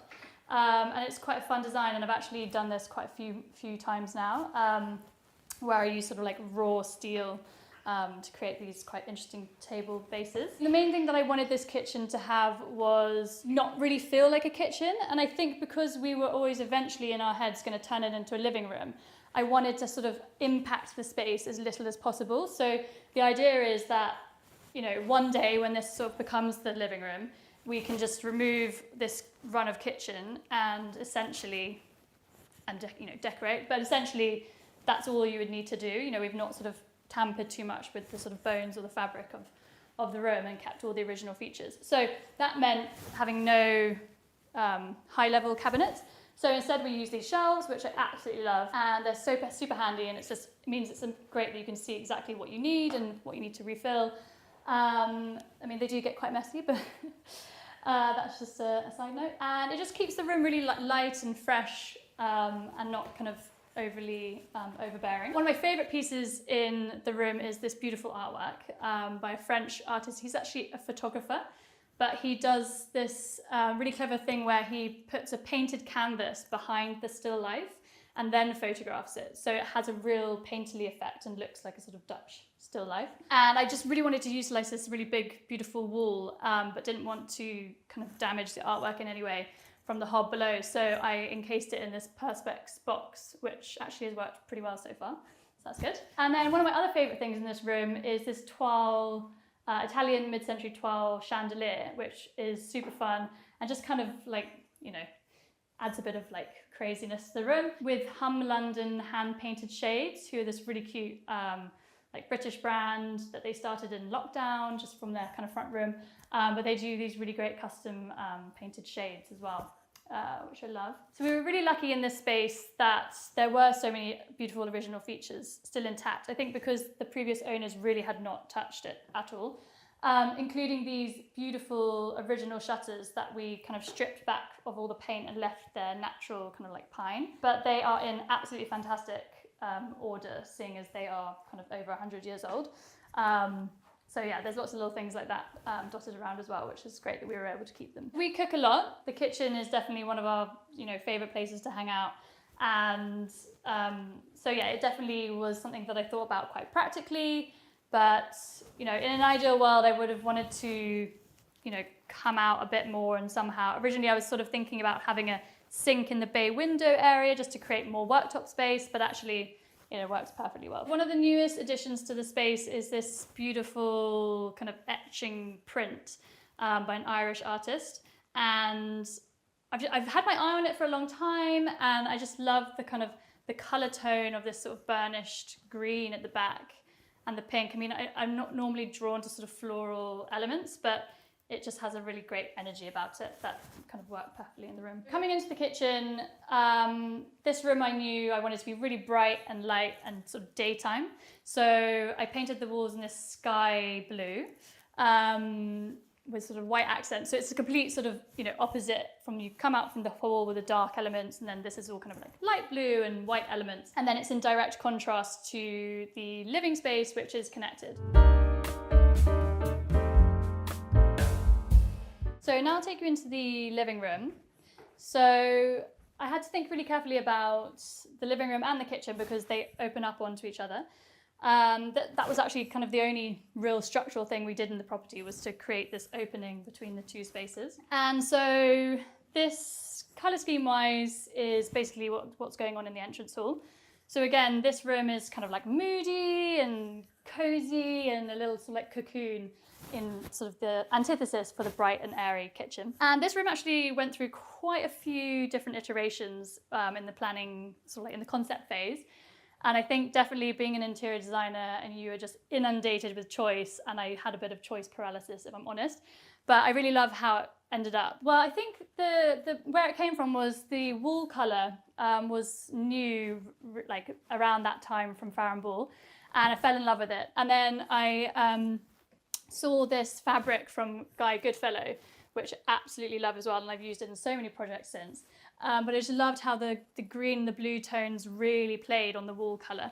And so the scheme kind of all basically built out of that. So there's lots of greens and blues, earthy tones. I think the next thing that I also fell in love with was tapestry, and I wanted to have tapestry in here in some elements. So I thought a lot about what that might look like.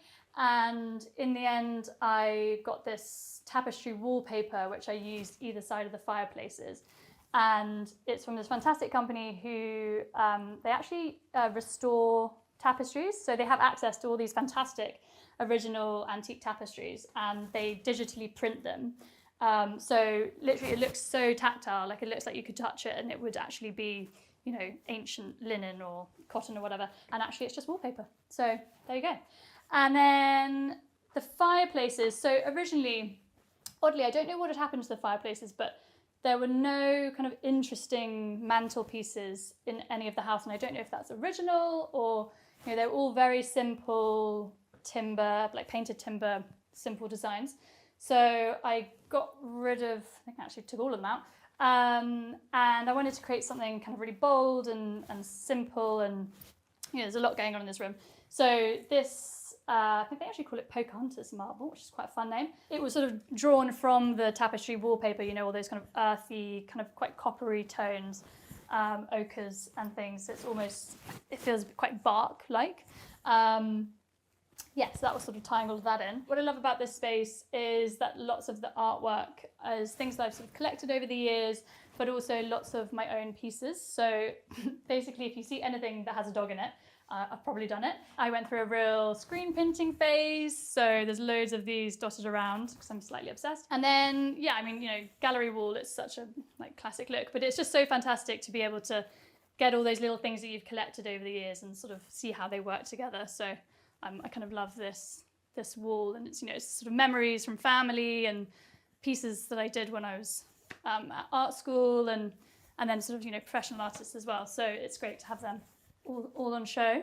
And then this is a really lived-in space. So this is sort of our mini library here. Again, just sort of becomes a dumping ground for all my little bits. I'm a bit of a knick-knack person. And in terms of the layout for this space, because it connects to the kitchen, I really wanted to sort of feel that connection. And you know, this is a room for kind of relaxing with friends and, you know, watching TV normally. So it had to function like that. But I also wanted the spaces to feel connected. So I designed this curved sofa that sort of, you know, curves around. And so when you're sitting here, you really are just sort of, you know, you're connecting with the people in the kitchen. It's very much sort of has this flow of connecting the two spaces. And what's great is that they actually come apart. So sometimes when we're feeling like it, normally in sort of winter when we block these doors, we pull this part of the sofa over here, and it gives like great flexibility to the space as well. So yeah, so I actually looked for ages to find a kind of off-the-shelf version of this sofa that was sort of like fitted the right space and, you know, proportions and things. And curved sofas tend to be quite massive. So I just thought I would design one myself. Had never designed a curved sofa quite like this before. And actually, you know, it works quite well. And, you know, that's something as an interior designer we do a lot of. You know, we create a lot of bespoke furniture pieces all the time, you know, when it's sort of required like that, and sort of just to create more fun elements that, you know, you're not going to see anywhere else. So this footstool is also by our studios. This is a Pandora Taylor humbug stool. And I designed it actually first for this space. And because I didn't want a coffee table kind of taking up all the room that you constantly have to walk around.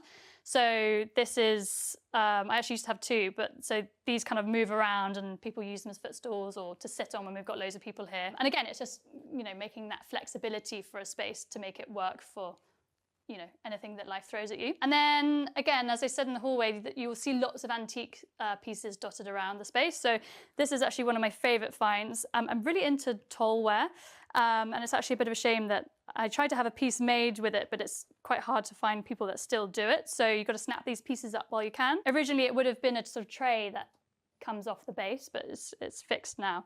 But yeah, the green and everything about it just sort of really spoke to me for this room. To things like this sort of really heavily gilt framed mirror, which I love, and just sort of dotted around. And then this is sort of my kind of mad collection of bits. I couldn't even tell you where I've got all of this stuff over the years, but, you know, I'm like a magpie, you know, I see these things that I love and then they end up on the shelves.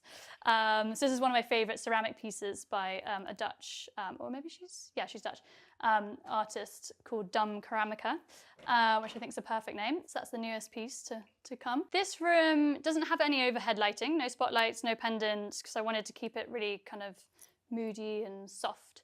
And I have a weird thing about mid-century bulb lighting. I didn't know that I had it, but I'm extremely drawn to them. So the piece behind us actually is, or over there, is a kind of classic mid-century floor lamp. You'll see quite a lot of them. But I used one in a project and absolutely fell in love with it, and it just fits perfectly in that space. And then these pieces behind me, they were actually left over. They're from an American brand called Allied Maker.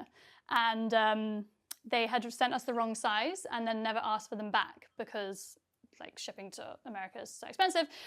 So I managed to kind of make them into a full light by getting a light fixing behind them and using them there, which I absolutely love. Oh yeah, and then this is actually one of my favorite pieces, the little shell lamp, which I saw on a vintage site and again fell in love with, and sort of before I knew I'd purchased it. But it's absolutely one of my favorite pieces, and again it's this sort of candy pink that you see kind of dotted out over the house. So we like to entertain a lot, and definitely it sort of, you know, ends up starting milling in the kitchen, overflows when everyone gets a bit more tired or, you know, whatever, sitting in the sofa. And then, yeah, it's great because it opens right up into the garden. And, you know, sometimes we eat outside if we can, it being England, not very often. But yeah, so this is sort of the main heart of the home, really. So now I'll take you to the next room in the house, which is the master bathroom.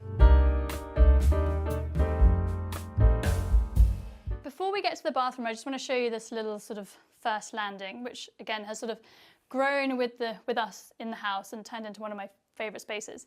So originally we didn't have any of this joinery here. We only put in sort of around Christmas time. And it's great. Before it felt like the space was relatively small, and it's weird how you add more furniture and actually a space can feel even bigger and more generous.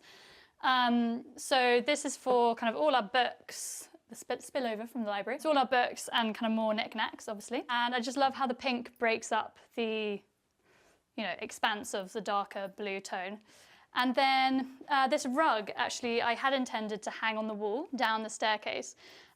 Turns out it's actually an extremely heavy rug, and my hanging skills didn't quite bear up to the weight of it, so actually put it here and works perfectly. And it's also the little spot where my dog likes to hang out all day, so made it nice for him. So yeah, now we'll come into the master bathroom. I mean, again, another blue room. I think you might be getting a sense that I'm slightly obsessed with blue. But I mean, honestly, it just kind of is the best colour. So this is sort of like a mid-tone blue, so it's sort of like fresh and vibrant and kind of really gets you going for the morning. And this room actually was kind of born out of these shower tiles. So if you come in here and look at these, everyone says they're very retro. That kind of wasn't really my intention, but I guess, you know, looking at them now, I do see that. And kind of like pink and reds, it's not normally colour tones that I'm drawn to, but I saw them at a trade show and just kind of was so drawn to them because they were so unusual and I hadn't seen anything like that before. So I thought I had to have them, and then kind of built the scheme up around those. This sort of crazy marble floor, which the builder had not such great things to say about, but I mean, we won't go in there. But I think it's fantastic, and basically I took the tiles and the paint colour to the marble yard, and I wasn't really sure what direction I wanted to go in, and I put them against the green and they just all kind of popped like big time, and I just fell in love with the scheme.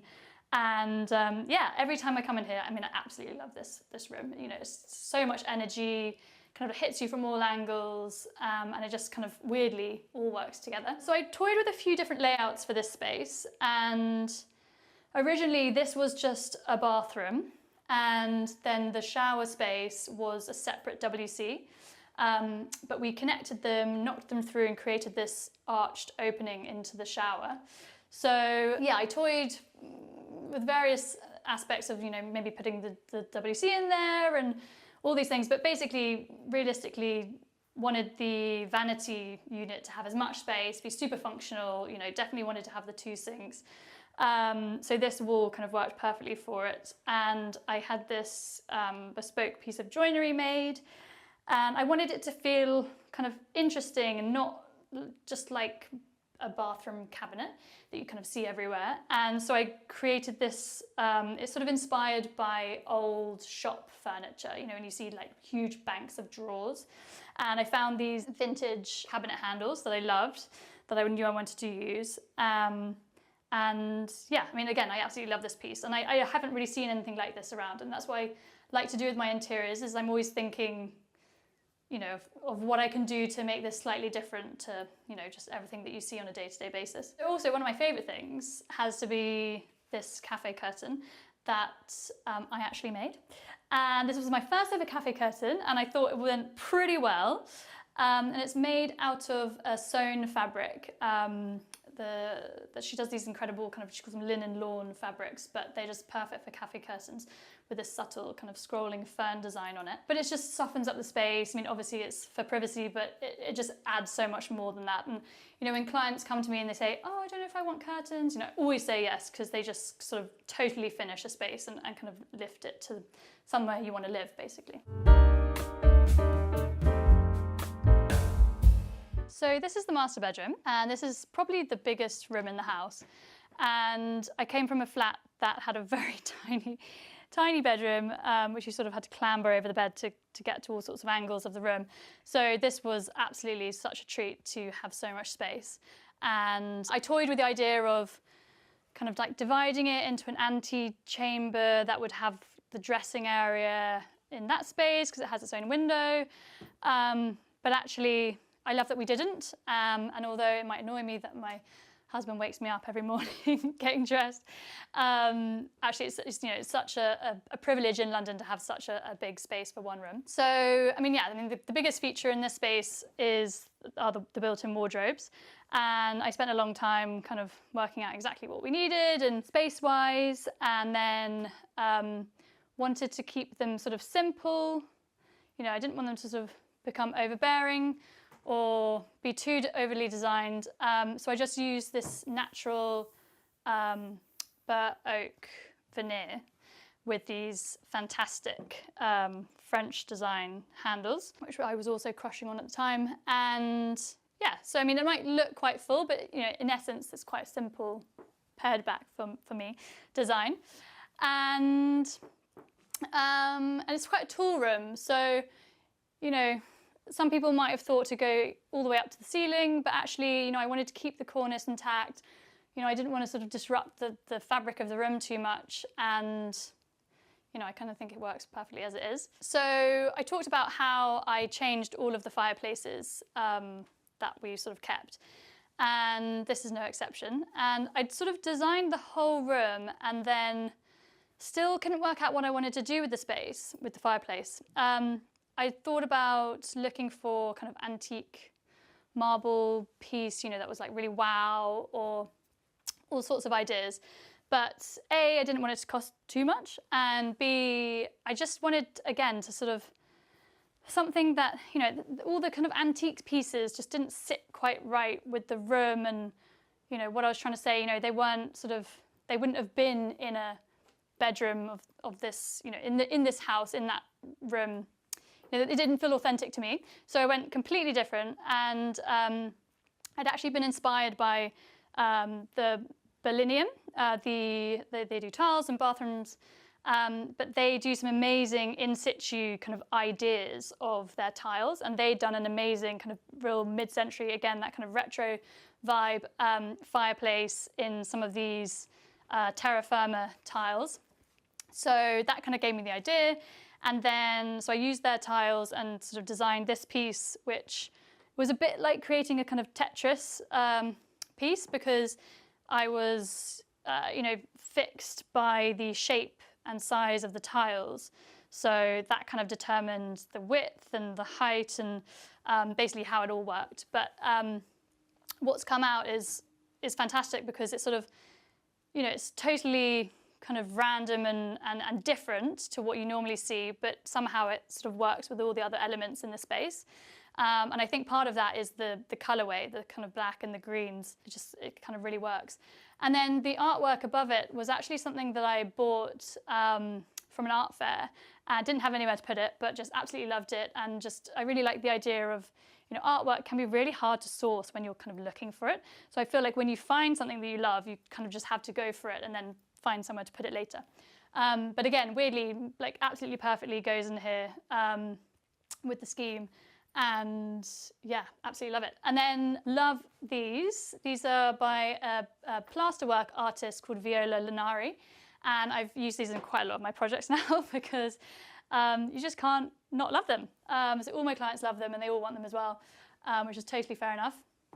And then this space sort of grew quite a lot. You know, at the beginning it was quite bare, and then, you know, I found these antique dogs, which I fell in love with, and these little artworks I inherited from my grandma, and again wanted a cute place to put them, and it just sort of all worked together. And then when I created the scheme for this room, it started with these curtains. So they're a Lewis and Wood fabric, and they have this kind of faded, like purposefully faded quality, which, you know, has quite a sort of country house, traditional English feel to it, but they're in sort of these crazy colours. So it's sort of almost like lime green and sky blue and the kind of coppery tones again. And that's where I pulled all the kind of other colours and fabric schemes from for the room. So then for the bed, always knew that I wanted to create a kind of really high impact bed. So, you know, it's a big room, big spaces, lots of wall. And again, I've got the kind of sky blue walls in here, because kind of basically my favourite colour. And wanted the space to feel light and bright, but also, you know, have impact. So knew I wanted to do something big with the bed. And I toyed with having a kind of canopy style, but didn't want to fight with my amazing curtains. So settled on a headboard, but just, it was in a period where I was really trying to experiment with shape and what furniture should look like, and kind of breaking boundaries a bit. So I was just really tired of seeing kind of like rectangular headboards. So I created this headboard that's got kind of like really severe angles, and it sort of comes out further than the width of the bed in a kind of asymmetric style. And it was actually this sort of like weird kind of like semi-awake, semi-asleep dream I had. It just sort of kind of appeared to me basically. And I just sort of had to do it. It's kind of mad, but I absolutely love it. And then above, this was a later addition. Again, it was a piece that I kind of saw in a show, loved it, didn't have anywhere to put it. And this was actually the only space we had enough wall space because everything else is covered in shelves and artwork. But the kind of oranges really go, and it picks up on all the other black tones in the room. So even though, yeah, my husband thinks it's a bit of a weird sort of subject matter to have in the bedroom, but I mean, I think it works. And then the bedside tables, something I designed for this space. I was kind of experimenting with this design a bit because I'd sort of fallen in love with this kind of style. And so I created two different ones. One's got a cupboard and one's just a drawer. And I sell them on my website as well. But they're just sort of like the perfect bedside table, basically. You know, everything you want, super smart. And again, it's like picking up on all those grounding black tones that are sort of dotted throughout the kind of quite bright room. And then fell in love with these lamps. They're by Bert Frank, who are a fantastic British designer company. And yeah, again, I sort of loved how everything in here is slightly, there's not a sort of theme. It's not kind of traditional, or it's not kind of all mid-century, but it's just got sort of each piece is individual to itself and doesn't kind of match, but weirdly goes. Although having said that, I do have a lot of mid-century pieces, and this armchair is no exception. Again, it was that sort of thing of seeing it online, falling in love with it, and then sourcing it. And there's a design that normally comes in leather, like how it was originally made in the sort of 60s, it was normally always in leather. But the leather was like not that great. So had it reupholstered in linen and this incredible sheepskin from Sweden, which yeah, is actually the comfiest chair I've ever sat in. And once you get in it, you kind of don't really ever want to get out. And luckily, we have all the space, so it was basically the only place it can fix. It's quite big. So this is the nursery space, and this is probably one of the kind of newest rooms. This was originally a guest bedroom, and I designed it with this amazing kind of ombre blue walls as a sort of feature wall from which the bed would sit. And up the kind of ombre wall is this incredible kind of mad headboard, which sort of bubbles up in the kind of water, so it looks like. So again, this was actually designed at the same time as the master bedroom headboard. I don't know what was going on in my brain. I'd obviously been thinking a lot about headboards. And yeah, again, it sort of thought about it fully formed and thought, I've not seen that before, so I have to do that. And when we turned this room from a guest bedroom into the nursery, I knew I had to keep the headboard and this obviously amazing ombre wallpaper. And it just turned actually into the perfect space to put the cot. And I love that it's kind of still looks sort of made for the space. So I was really chuffed with being able to keep that. And then these two tables or chest of drawers either side were also originally the bedside tables, and because they're such big pieces and there's so much storage in them, again, it kind of just worked really well for the nursery as well. And so we've sort of fashioned one into a changing area, and these were the original bedside lamps. Now one of them's somewhere else.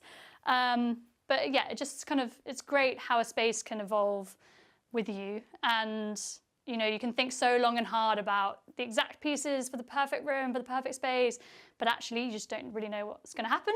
And it's great that things can be flexible and change with you. So this is one of the scallop rugs from Jennifer Manners, which again went through a phase of absolutely loving, and I love it in this space and it works perfectly. And then this interesting kind of floor lamp is a piece that I used for a project a long time ago, and for various reasons I was able to get my hands on it, and I'd always loved it, always sort of dreamt of owning it because it's just such a bizarre piece, probably not very child friendly with lots of sharp edges, but for now I love it in the space, and it creates all that, you know, levels of lighting, which I love. This is an armchair that I designed just to sort of for another project actually, and this was the kind of, you know, initial kind of design piece, and works perfectly in here, and it's a fantastic kind of nursing chair. It's absolutely huge. Stick loads of cushions on it, and again the sort of colour scheme just really worked in the space. And then onto the interesting shelves. So originally this room was obviously the guest bedroom come shoe room. So I didn't have anywhere to put all my shoes from the master bedroom. So designed these shelves to sort of kind of like display all my shoes. So sadly had to give that over to baby stuff, but I love them. And I love, you know, they have that kind of plinth-like feel to them. And they're just made out of kind of just basic moldings that you get from B&Q. And then we turn them into these sort of floating plinths, which is just quite like a fun, unusual design. Another thing that I love in this space is this huge artwork. And again, this actually came from the same project as the little floor lamp. And again, it's just funny how life works, but this, you know, there's a piece that I always lusted after. It's really cool. It's sort of based on an old vintage artwork that this artist sort of reimagined. And it's just such a big size and the subject matter is quite fun. And yeah, just had this huge wall empty and then was able to get my hands on it for a really good price. And yeah, that's one of my favorite things in the whole room. I also wanted to talk about for the cot, didn't really know how to kind of make cots interesting. So we just ended up getting like a really sort of, you know, nice sort of like standard cot. And then I had this idea of creating a valance for it in quite like a fun fabric. And this is fabric that I'll point out to you, but that I've used in another space. And I had loads of other fabric ideas that I wanted to use. And then actually I found I had loads of this fabric left over. It's actually from our wedding. We used it on a sort of arbor that we got married under. It just sort of worked perfectly here, and I didn't actually really need to kind of do anything with it because I already had a finished edge. So I literally just put it up there, and yeah, it kind of brings all the green tones in, the pinks. Yeah, it's always really nice when you can reuse things and it just sort of fits perfectly. So we wanted this space to be kind of whimsical and, you know, child-friendly, but it didn't necessarily need to scream kind of baby or children.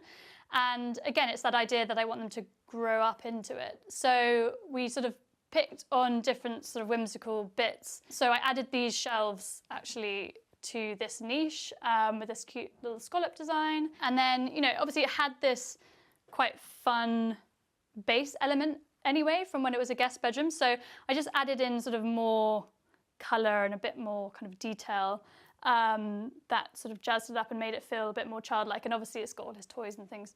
And then more dog art, obviously, everywhere you look. Now I'll take you to the second bathroom. So this is the second bathroom.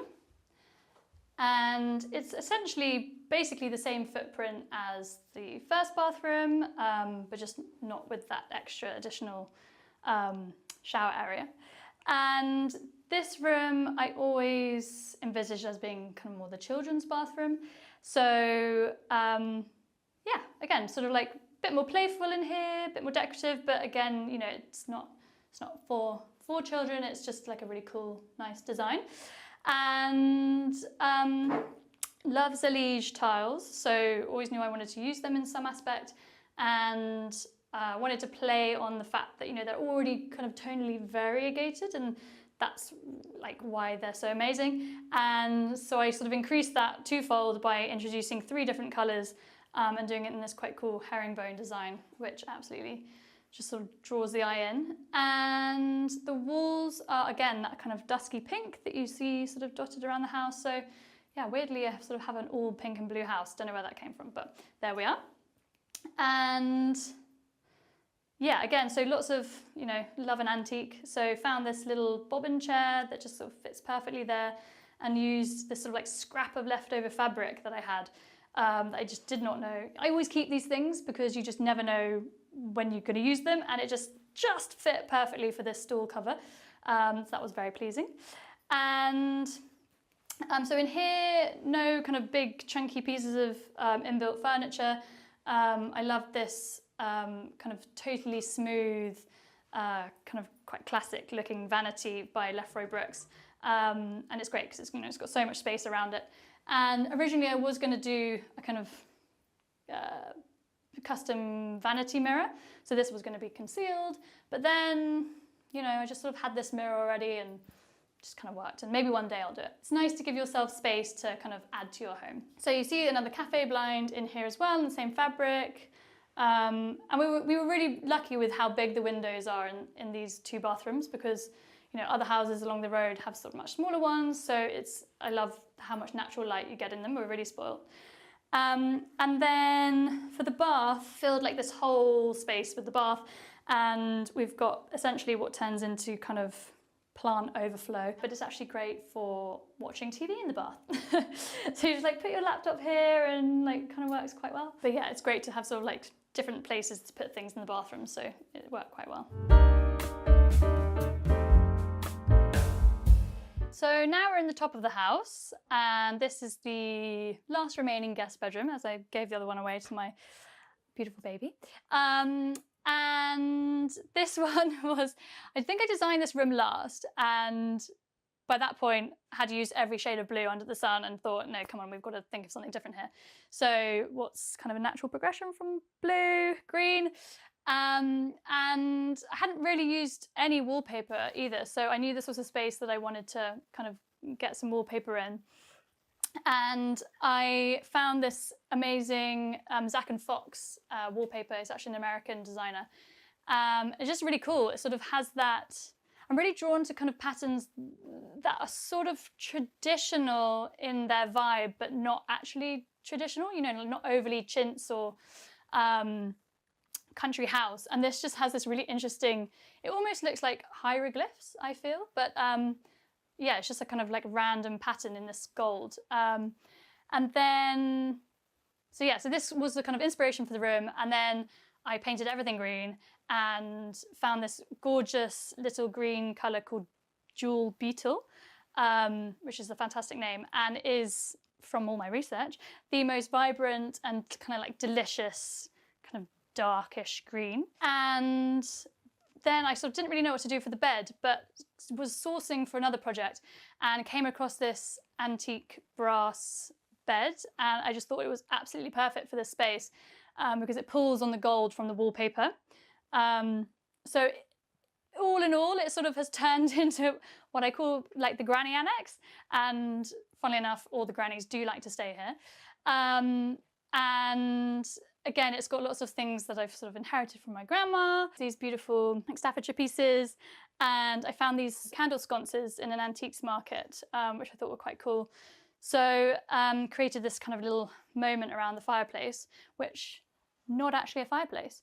So this is actually, has a radiator behind it, and I wanted to create, the kind of feel of a fireplace, but functionally, it's actually just a radiator. So again, this is the same fabric that I used on the cot valance in the nursery. And it's just perfect because it's quite thin, and so it lets all the heat in, but it just hides the radiator below. And then it's just a great little shelf to use for all sorts of bits. And then we quite simply just sort of hung a rail in here. By this point, we're sort of running out of steam. So the thing's got a little bit more simple. And it's sort of used as kind of overflow from the wardrobe down there. But it ends up being a sort of perfect little room, basically. And it's got all sorts of fun bits. So I designed this bedside table for another project, and we now sell it on our website, but I love it in here. And then, just all these sort of little quirky bits that kind of find their way into this room when I don't know where else to put them, with this sort of hand-embroidered lamp, which is sort of quite cool. So this was an old chest of drawers that I had already, and I kind of just managed to squeeze the bed and the chest of drawers in this kind of Tetris setup, so it works perfectly. And this beautiful kind of mirror sits on it like just the right size. And again, this was another piece that I inherited from my grandma. So there's so many of her pieces. I'm very fortunate to be able to keep lots of them that you sort of see dotted around the house, and it's really nice because they're pieces that are so familiar to me, and now seeing them kind of on a daily basis in a new environment is really, sometimes I think about them during the day, which is really nice. So for me, what makes a house a home is really having all of your favourite bits around you. I mean, as you know, I've sort of run you through everything, and what you'll probably take from it is that there's lots of kind of art collected over the time, art that I've made myself, all my kind of weird knickknacks that I've fallen in love with. And you know, it's just creating that space where you feel completely safe to like have all of your loved pieces on display. And yeah, that's what makes my house my home. Today on Homeworthy, we're visiting interior designer Leanne Kilroy's London terraced house. After an extensive renovation, she transformed her family home into a bright and serene haven. Each room reflects her long-standing love of unique furnishings, a trait inherited from her father, who owned an antique furniture store her whole life. Enjoy! You're watching Homeworthy, where we believe every home has a story. Before today's episode, click the join button below to support all of the storytelling we do on this channel. Our growing community of members help to directly fund more videos so we can capture these extraordinary homes from around the world.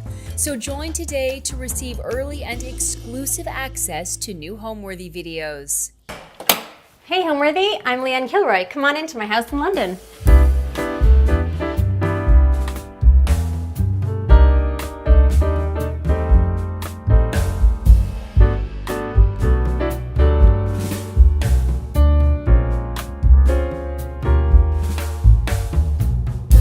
So this is the entryway to the house, and as with most Victorian terraced houses, it's very narrow and quite dark. So actually one original feature in the house that we absolutely loved was this archway. All of the houses in the terrace have it, and we were very lucky that the previous owners had installed this mirror. And so what it does is it makes it feel like we might actually have a room on that side. It just makes the hallway feel really, really big and bright. Our kids love to dance in front of it. Everyone loves to take a selfie in front of it. It's just a feature that I absolutely adore. And we kind of made it a little bit nicer by putting a piece of marble on the low original radiator, not original, but probably 1980s radiator. And it just makes the feel of the space a bit elegant and impressive right when you walk in. Another thing we loved about this house were the original details in the ceiling, and the hallway was no exception. So we've got amazing kind of cornicing and corbels on the ceiling, and this carries through the ground floor and up into the first floor as well. Another thing I love about this hallway is this sign, the neon sign that my husband gave me one year for an anniversary. It's a poem, it's a line of a poem that I absolutely adore, and I just think that he got pink was kind of perfect, and I really love it there. It just brings me joy every time I see it. What else? I love this pendant light. It's a Moravian star. It doesn't really cast that much light, unfortunately, but I love the way it sparkles in the hallway and just adds a little bit more light into what otherwise would be quite a dark space. One other little thing I love is just behind us here. It's this beautiful little plaster shelf that I got at a shop in Paris, and I didn't know what I was going to do with it. I just fell in love with it, completely fell in love with it.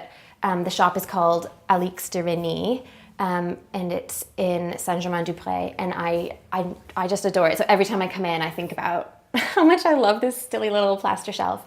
We put a candle with our house number on the shelf, and actually when we light it, it makes the smell go all the way up through the house, through the stairwell. So yeah, these are just little things in the space that bring me a lot of joy.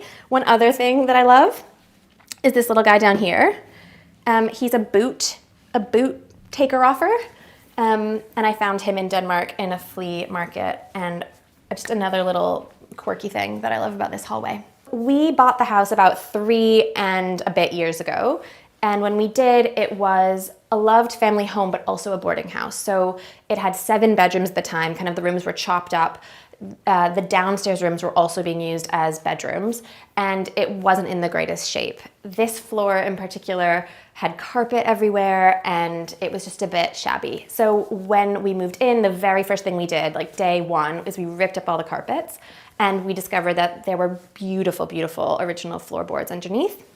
In some spots, they needed a little bit of help, a little replacing, but in general, they're wonderful. So the way that we kind of made the original floors come back to life is we sanded them down so that they were raw, and then in most rooms in the house, we used a Danish lye to bleach them, essentially, and then we used a lacquer, a hard-wearing lacquer on top. So they have this Scandinavian clean feel to them, and I just adore them. We've also done the same to the stairs, And we tried, in the extension, which you'll see later, we tried to match the new flooring to the old without pretending that it was old flooring, because there's no point in pretending.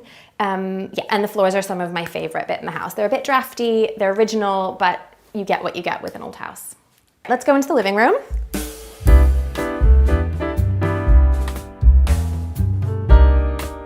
Now we're in the living room. This is a really traditional front room of a London terraced house. We're in the middle of a terrace, so all of the houses next to us we're all kind of joined together as townhouses, and we're all exactly the same house. We were lucky enough to have an original fire surround in this house when we moved in, but we didn't even know it was there because this room was just so covered in stuff and televisions and everything. We weren't even sure if that was going to be in the room, and we were very lucky that it was. We haven't really done anything to it actually, so it's the original everything. It could use a little bit of restoration, but we just haven't gotten there yet. We completely fell in love with the ceiling in this room, so we did replaster it, but when we were doing that, I made sure that the builders secured the original cornicing and rows so that they wouldn't fall down. I was just completely in love with the cornicing, which is just as beautiful in the adjacent room. When we bought the house, this room was completely closed off from that room because they were being used as bedrooms. So I found these doors on eBay actually, and we built this opening to fit them. And it's a little bit off center actually because we had to make sure that this could swing open and still allow for a piece of furniture in the corner. So that's why it's a little bit quirky, but it works for us. And we can always close them off if the kids want to have their kind of private space in the middle. We can close the doors, and then we have kind of two separate spaces if we need to. So something to know about me is that my dad had an antique furniture store for my whole life in Boston, and it closed during the pandemic. And so my whole kind of childhood and upbringing was always quite full of really lovely furniture. And so furniture has a really special place in my heart, and a lot of it comes from him. So this beautiful mid-century desk, I got that on a trip with my dad in Denmark. We just fill it with kind of mementos and family photos. And this sofa as well, this amazing mid-century sofa, which has been upholstered in lamb's wool. It's also from a trip to Denmark with my dad. He gave me this beautiful post office, which I use as like a little children's bookcase when I went off to university many, many moons ago. And I've always taken it around the world with me. And this is also another piece from him. It's a bar cart. It's a little bit tricky to open, but it's full of all the booze in the house. And I just think it's just such a special spot, special little piece, and just a really nice thing to have in a terraced house, especially with these alcoves that you kind of have to fill. I really adore this bar cart. Other bits and bobs that I love are the houseplants. I have a lot of them, as you will see, and I just tend to grow them from cuttings, and they bring me a lot of joy, especially in the depth of a British winter, which can be very, very dark. Another little bit that I love is this lampshade from Matilda Gode, and it's on a separate base. Another special bit in this room is this ottoman from my friend Jody at the house upstairs. She's so brilliant for kind of bespoke pieces. I just adore her, and the fabric is from Buchanan Studio. I am not the kind of person who upholsters things for myself, usually just for clients, but I just love the house upstairs and Buchanan Studio so much. So that's something that I love and try to keep the cat from scratching every single day.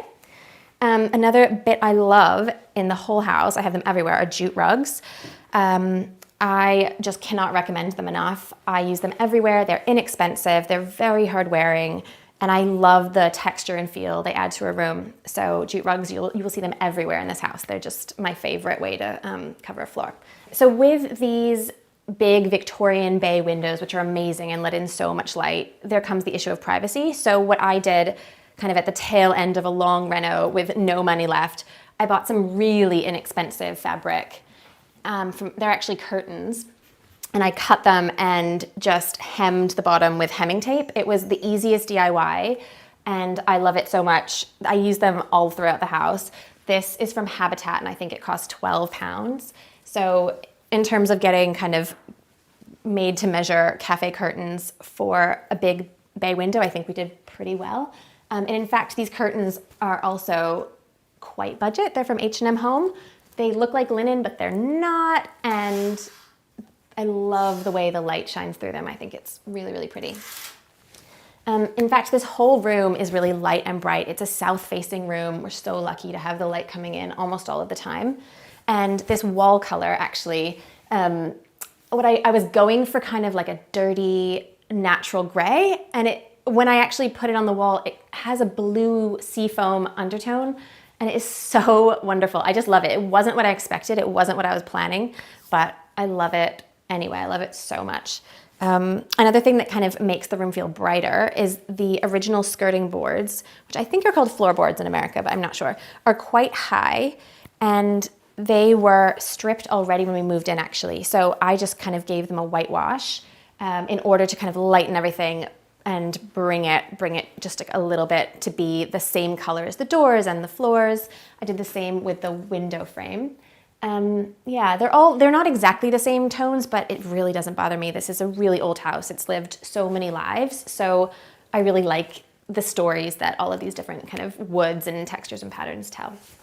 So these maps, we've got one in each alcove. They're really special. I love them. They're just off Etsy, but they show kind of our neighborhoods of London, the neighborhoods that we've lived in.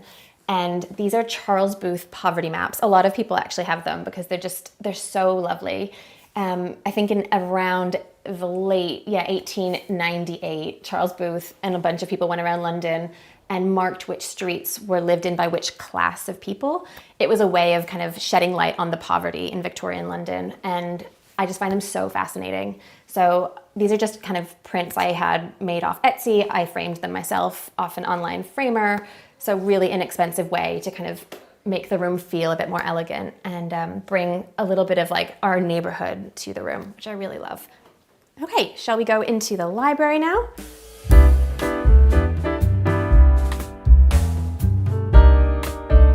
So I call it a library, but it's definitely a kid's room. This is where our kids play and write and play the piano and watch TV. This was a bedroom when we moved in, and it had kind of a big window leading to the garden outside.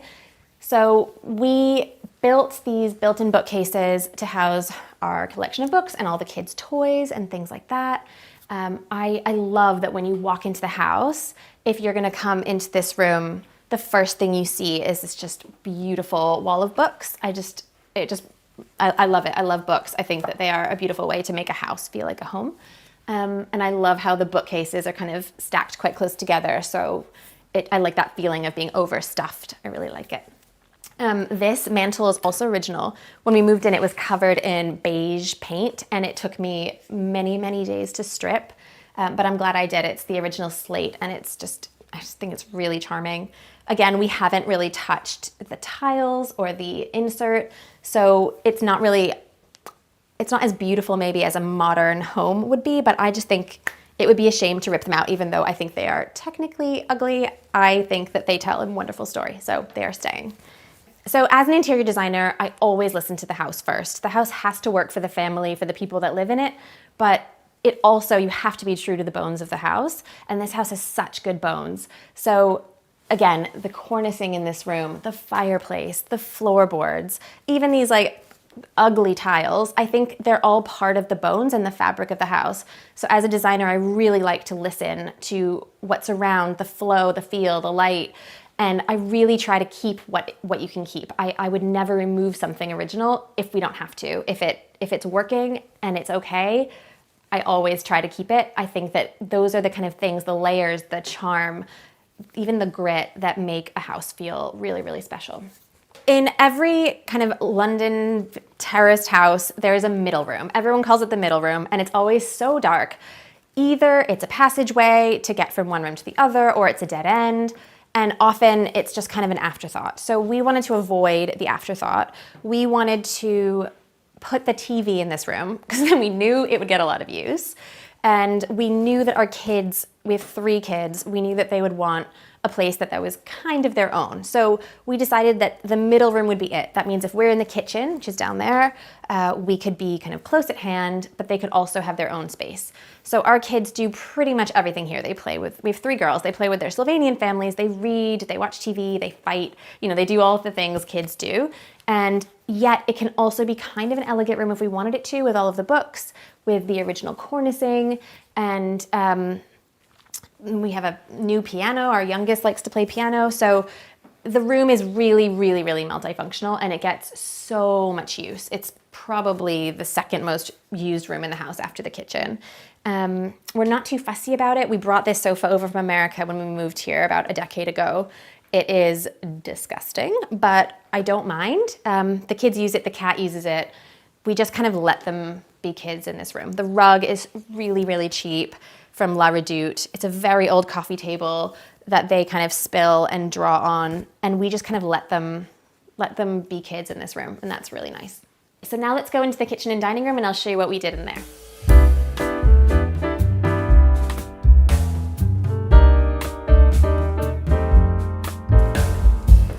Okay, so now we're in the kitchen. This is my favorite spot in the house. I love it very, very much. When we moved in, it was not like this at all. In fact, we added this entire extension on with the glazed roof, with the glass roof. It's quite common to do this in a terraced house. This is called a side return extension. And we knew from the very beginning that we wanted to have a full ceiling of glass, because typically everyone knows England is very dark and cold. And I think having all of this glass is just the most amazing way to bring the outside in and bring the sun in. We also added this little extension on the end and added a lot of glass everywhere to kind of bring in the light, make it feel connected to the outside. You can tell where the original kitchen was because it's the flat ceiling up here. So this was the original kitchen of the house. It was really cold and really, really dark. It's north facing. It was really damp and actually really unpleasant to be in. So opening everything up to the west kind of brings in all that afternoon sun, and it's just a joy. We feel really, really lucky to have this as our kitchen. We're also very keen cooks. So I designed the kitchen to really be a cook's kitchen and really, really work for a family of 5 and constant entertaining. So this was actually original to, not the original to the house, but when we bought the house, this was already here. It was over there where the kitchen was, and we decided to keep it just for budgetary reasons. It's on its last legs. I think it's about 20 years old, but still going and still working, so that's fine. One feature I love and I think is quite unusual, but I just really stick by it, is this massive catering sink that I had made to measure with a big stainless steel backsplash. We have, as I mentioned, 3 kids, we cook a lot, and I love a double bowl sink. I love also not having to worry about anything. So having something like stainless steel where you can drop a glass, it's not gonna break, it's not gonna scratch. It's just the hardest working thing in the house, and I love it so, so much. Another really hard-working thing is this worktop. Everyone thinks it's marble, but it's actually quartzite, which is a natural stone, but much tougher than marble. It doesn't stain, it doesn't scratch, and it's beautiful. It has a lovely leathered finish, and it's another thing that I adore about this house.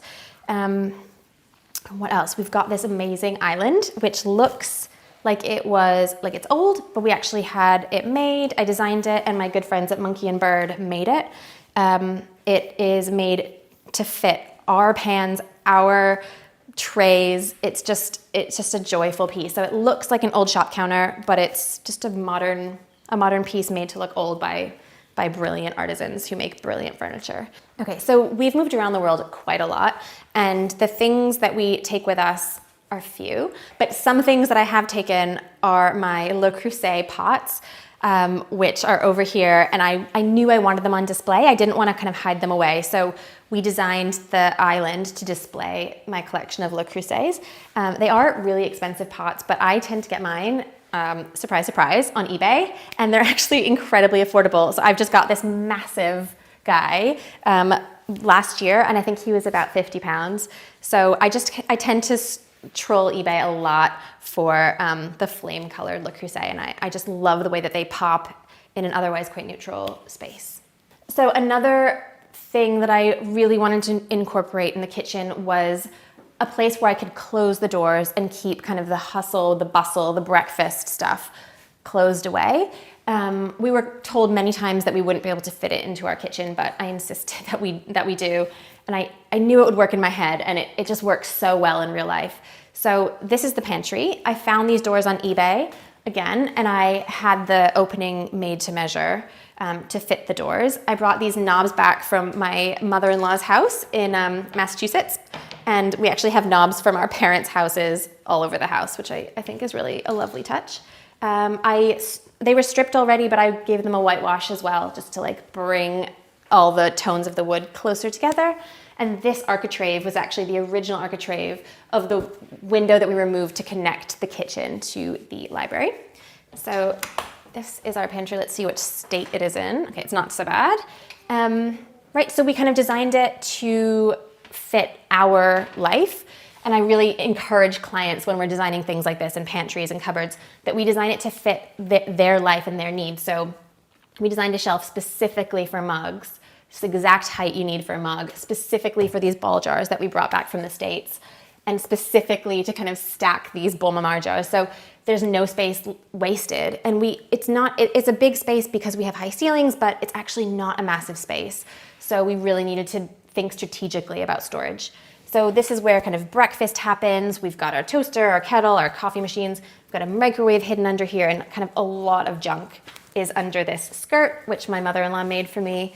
And we painted this kind of space, what my husband called a really ugly color, but I actually think having a bright, earthy color in an otherwise quite kind of beige kitchen, it just brings me a lot of joy, and I really like it. And I love the way that this cloth that I found at a discount fabric store back home really talks to the mustard paint color. And yeah, I love this pantry. I think it's really, really useful and really, really cute. Okay, so another unusual thing that we did in this kitchen is rather than have an integrated refrigerator, which was going to be a bit too expensive, or just have a freestanding one, we decided to box in the fridge. I really love it. I think it kind of makes the fridge disappear, but we're not pretending that it's not a fridge. And it was a much less expensive way to kind of semi-conceal a refrigerator. I also really like that the fridge is off to the side and not part of the kind of heart of the kitchen. I always do this in my kitchen designs. I think that refrigerators, we use them a lot less than we think we do. And when we do use them, it's quite quick. So I like to keep them off to the side. And I just love that it's kind of tucked away here. So it's not the thing that you're looking at all the time, because refrigerators are not as beautiful as joinery or millwork or something like that. So then next to the fridge, we've got this wall, which I love very much. I just love this part of the kitchen. We had the idea that we wanted this space, which is entirely new, to feel a bit old and like it belonged to the house.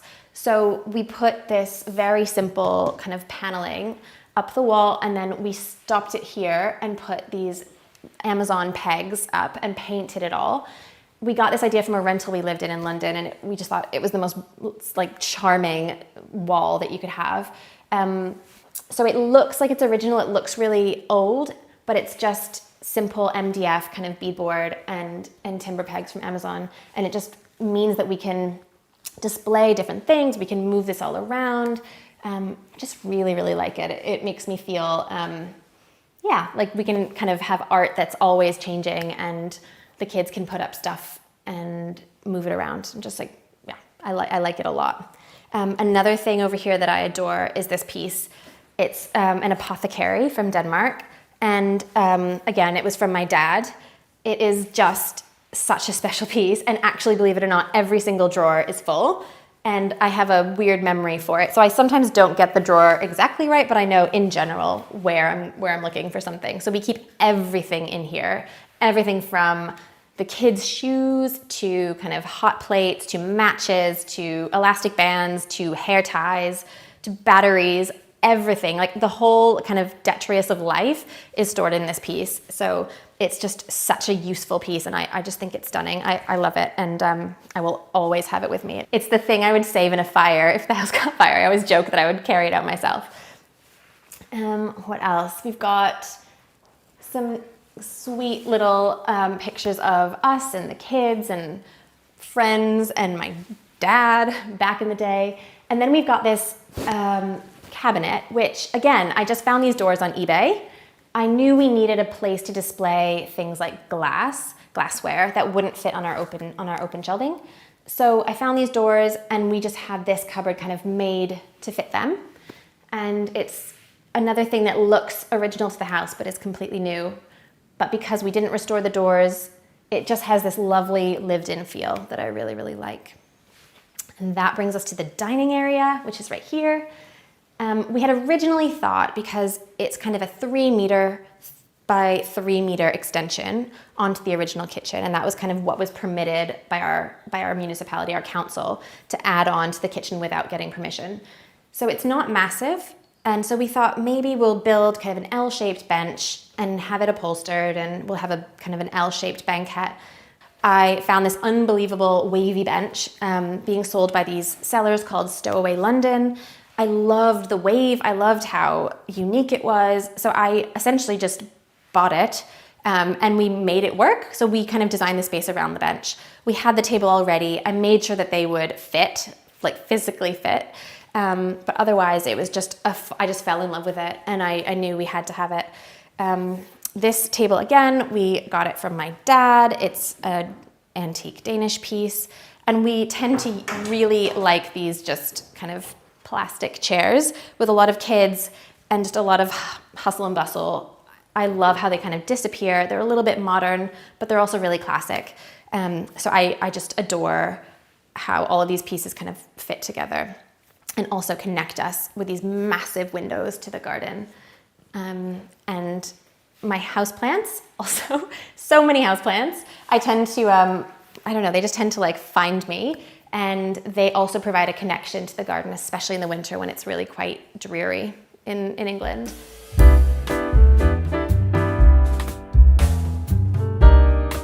Okay, so it was important to us when designing this extension, a side return extension, that we had a connection to the garden. So you can kind of come out this way. Can I show you? So this garden was just rubble when we bought the house. There was nothing in it. It was a few dying trees that we had to unfortunately take down. So it was just a blank slate, and we had almost no money at the end of the renovation. So we had the middle part paved, and I planted just so many plants on the borders. And we put in this amazing arch, and this jasmine, the star jasmine, is just really starting to come into its own and grow up and over. We also have 6 varieties of English roses planted, and the most amazing variety this year is this one. It's the James Galway, and it's just amazing. Yeah, I always kind of dreamt of having an English rose garden, and David Austin roses they're just incredible. And we also have this amazing sofa, which was a gift from Sun's Lifestyle. It is honestly the most comfortable thing we own. We tend to sit out here much more than inside in the summer. And we really do eat out here every single night. We just have this amazing umbrella from Plea, I think it's called. Just a beautiful, beautiful parasol. So the garden is slowly coming together. It's always been a little bit of an afterthought, but I just absolutely adore gardening. I love getting my hands dirty, and I will show you the front garden later. It's just the newest project that we've done in the house, and I'm really proud of it. So now we're gonna go upstairs, but before we do, I just wanna talk a little bit about this hallway. So this is another instance where we did something that maybe wasn't advised. So rather than come down from the entry level into kind of the original kitchen level, which is down 5 stairs. It's kind of traditional to have that kind of level difference in these terraced houses. We created a kind of a long and dark hallway because we knew we needed different kind of spaces, and we didn't know how else to fit them. So we have an entry to a very, very Victorian basement there. We have a lovely big coat and shoe closet here, and then we have a small toilet here.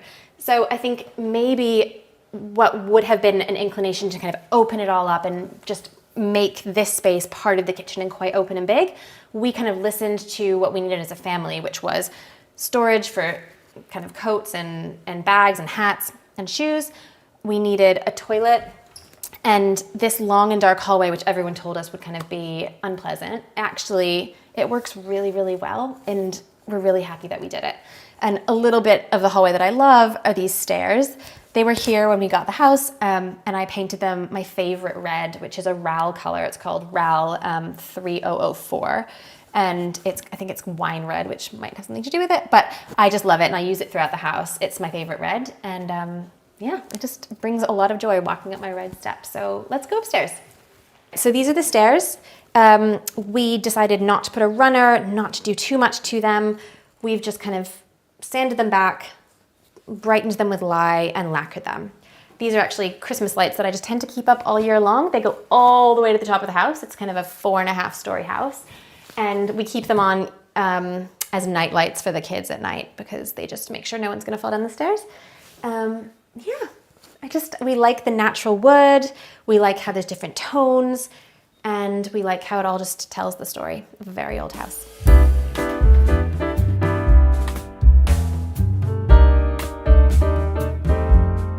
Here we are on the first floor landing. In these old terraced houses, you often have kind of like a normal floor and then a half floor and then a floor and then another half floor. So this is a half floor. It sits directly above what the original kitchen was. And we decided to carve out of this landing a very useful laundry room. We really wanted to have the laundry machines kind of closer to the bedrooms and not in the kitchen, which is quite traditional in England. So we just kind of carved it out. We were very lucky that there's already a window here, and we stacked our very simple machines here. Actually, there was no floor, there still is no floor under this vinyl. There is just plywood. There was just, I don't know, the floor was gone for some reason. So we put vinyl on top. It's waterproof, it's inexpensive, and it's very sweet.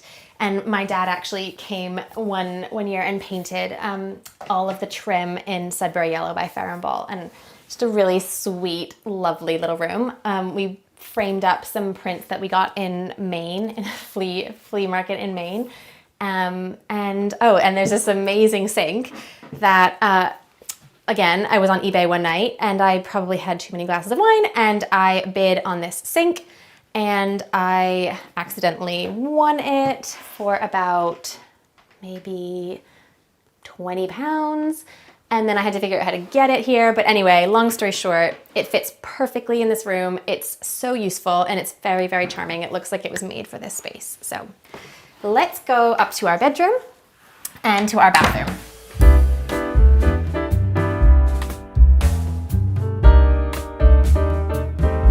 This is our bedroom. So we recently did the bedroom and the bathroom. That was kind of phase 2 of our renovations. We had to do our renovations in stages because we tend to kind of eat what we kill, in the sense that we just save up enough to do a renovation and then we have to save up again. So this was the most recent kind of big project that we did. This room, again, has the incredible cornicing and the original ceiling rose, which we just had to keep. So we had to replaster the ceiling, unfortunately, but we made sure that all of the original details would be kept. So because this room is quite large, we knew that we needed to break it up in order to have a closet space like this. We also kind of liked the idea of a cozier bedroom. So what we decided to do is we had these wardrobes built and had all of these drawers built on this side of the room. There's a window there, so there's like already kind of its own dignity. It has its own dignity as a space and it has a lot of natural light. And then we used the back of this piece as a headboard, or we used it as a wall against which to put our headboard. We also decided to have a circular flow. I really like circular flow. So we have it downstairs, we have it many spaces upstairs, so that we just avoid dead ends in general. I'm not a huge fan of a dead end. I think that when you're in a house, being able to move from one space to the next in various ways is just, it has a nice feeling to it. So you can kind of go into the bedroom this way, or you can go in this way. And so our bedroom area is a little more intimate. We're not kind of looking at any wardrobes. We're not looking at any clothing. We are looking instead at this fireplace, which was not here when we moved in. We actually found that on the side of the road, and I made my husband carry it. It was in 11 different pieces, and I made him carry it home. In this room, again, we've got an amazing bay window just like downstairs. Kato, our cat, really likes it up here. It's quiet and it's warm. And then we also had this glass that the previous owner, the mirror, the previous owner had put it in. I wasn't sure what to do with it. I didn't know if I should take it out. I didn't know. So what we did is we just put a very simple molding around it, and I kind of like it. It just, again, I always like to leave things as they are if possible. I got this really, really, really sweet vanity with a marble top from Shiny Things London. Again, an Instagram seller who I adore. My first rose I cut from the garden is there. That's a Bathsheba rose, I think it's called, by David Austin. And what else? In this alcove, we've got just a beautiful piece of pine that I actually got in England, but it reminds me of the furniture I grew up with. My dad his bread and butter was antique pine like this. And then this leads us into our bathroom. So these two rooms were completely separate spaces when we got the house. They were both bedrooms. In fact, our youngest, Domino, slept here for a few years, but we knew that we wanted to have kind of an ensuite bathroom, but we also wanted it to be a family bathroom. So we put a doorway in here, and we kept the doorway that the bathroom already had to the hall. And again, it's just like an example of circular flow. It means that if you're in the bathroom, you don't have to exit through the bedroom. You don't have to disturb someone who's sleeping. And if you're in the hall, you don't have to come through the bedroom to get to the bathroom. So again, circular flow, I love it. I try to use it everywhere I can. So come on into the bathroom and I will show you around.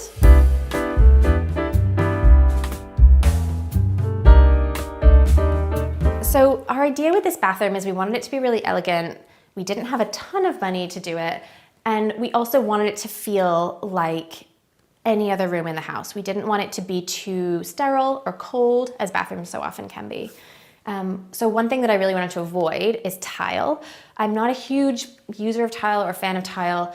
So rather than tile, we used micro cement. We used it in this shower enclosure, which we kind of just built 2 stud walls, and we covered everything in micro cement.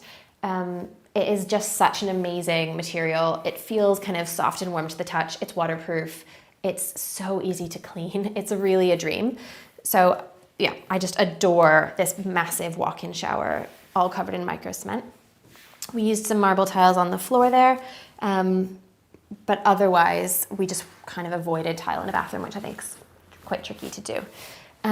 One other thing in this room that we kind of knew we needed, being in England, was a clawfoot tub. Again, another eBay purchase. I just painted it to match the color of the walls, which is Portland Stone Light by Paint and Paper Library. We didn't restore it or anything. It just is what it is. It's wonderful. I love it. We decided to stick it into the middle of the room after kind of a lot of discussion about layout, and I think it really works. You actually don't need that much space in a bathroom to move around. You're not kind of doing exercises in here. So it kind of is the centerpiece. It's quite low down. We just adore it. Another thing we love is the marble. So I use my trusted marble guys. Hi, James and Luke from PGQ. And we put massive backsplashes behind each sink. We also did the skirting in the room in marble, except for this part, which is the original skirting. Because there was no skirting in this room originally. It had been removed a long time ago.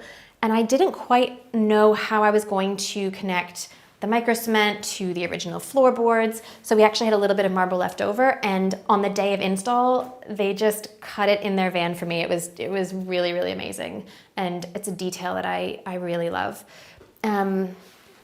This fireplace wasn't here. So when this room was a bedroom, this was actually kind of a big desk area. And we reinstated a fireplace, mostly for decorative purposes, but I feel like it gives the room a bit of soul and it reflects what might have been here originally. It's a very, very inexpensive fire surround from Screwfix. I think it cost about £100. And we put a bit of an offcut of marble on top, and it just gives it a little bit of elegance and elevates it. We also used unlacquered brass everywhere. This is all from Cast Iron Bath Company. Again, it just kind of adds a feeling of age and charm and really works, I think, in an English bathroom. One other thing in this room that I think is quite unusual for a bathroom is the window dressing. So we had this lovely window, and I just didn't want it to feel too cold and too sterile again. So my friend Lindsay actually helped me make these curtains. We went to a maker and she helped me kind of design how they would all work. She's just incredible. We went to a shop in Goldsmith Road in West London and bought all the fabric and carried it home, and it just feels like just a lovely, warm, unique part of the bathroom. The same cafe curtain here as downstairs. It's the same cheap Habitat fabric. And Cato likes to go outside this way. The last thing that I'll talk about in this bathroom are the towel radiators. So in England, we love our towel radiators because it's very damp and cold, but I just couldn't find any in unlacquered brass that were affordable and pretty. So what I did is I went onto Etsy and I went to, I think it's Bow Street Crafts, and he makes unbelievable copper towel rads to measure. And here's another one. They kind of serve as the radiators in the room, and they also serve to keep your towels dry and toasty, and your clothes, if you're getting dressed, your pajamas, whatever it is. I just think they're so beautiful. They're kind of tarnishing a little bit with age, which I love. They're really, really affordable, and they're just another part of the bathroom that I adore.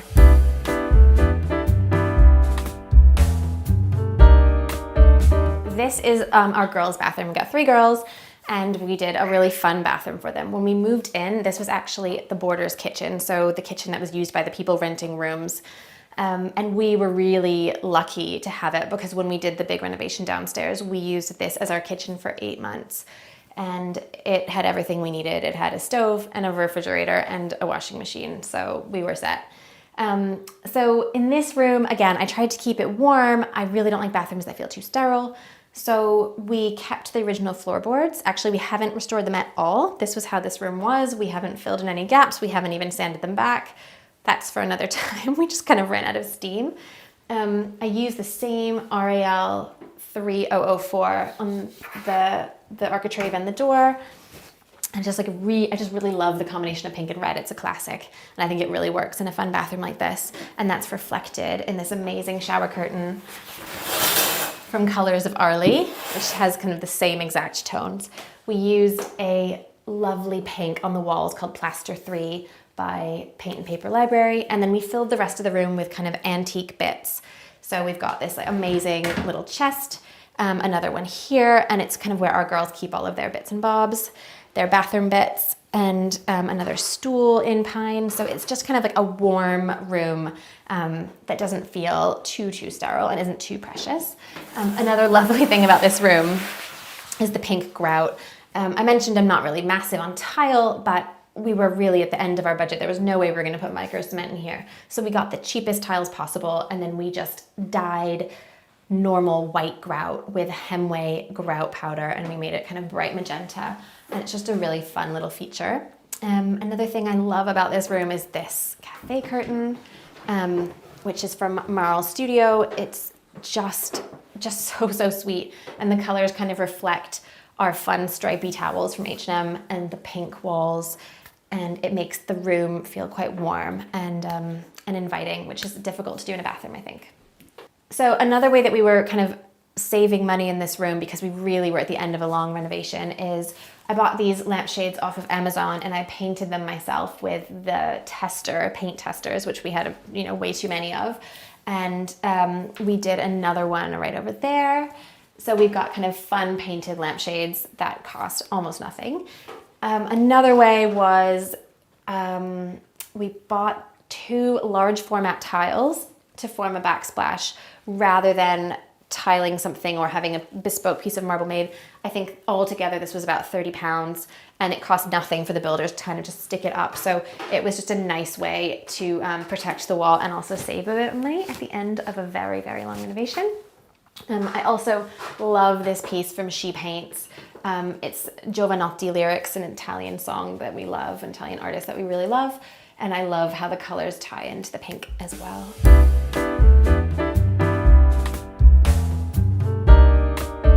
In true English fashion, it just started to rain, but I wanted to show you my front garden really quick. So this is the very last thing that we've done. This used to be just a gravel pit, and I had long dreamt of creating a very sweet kind of evergreen garden out here. So we've just completed a few months ago. The planting is all really, really new, and I'm just so happy with how it turned out. We used clay pavers here to kind of bring the eye up to the front door. So the blue matches the blue of the front door, and the red border matches kind of the red arch of the of the front door entryway. We've got jasmine planted here and here and here. So hopefully in the summer, it's just gonna smell amazing when you walk down the front path. We've got an amazing bike shed from the bike shed company. It's so beautiful. And it finally means that we have a place to put all of our bikes. We've got Kato, the cat, who likes to sit on it when it's not raining. And then we've just got this amazing array of evergreens that I planted in the front and in the window boxes. And I'm just really excited about this. I think after having kind of a gravel pit as a front garden for the first 30-something years of living here, I'm just really, really happy to have another place where I can get my hands dirty. So for me, what makes a house a home is wherever my family is. And I think that this house really reflects us as a family. It really works for us as a family. I just think spaces need to kind of be in conversation with the people who live in them, and I really feel like our home reflects who we are. Thanks for watching. Be sure to go to homeworthy.com for exclusive content, shopping guides, and so much more.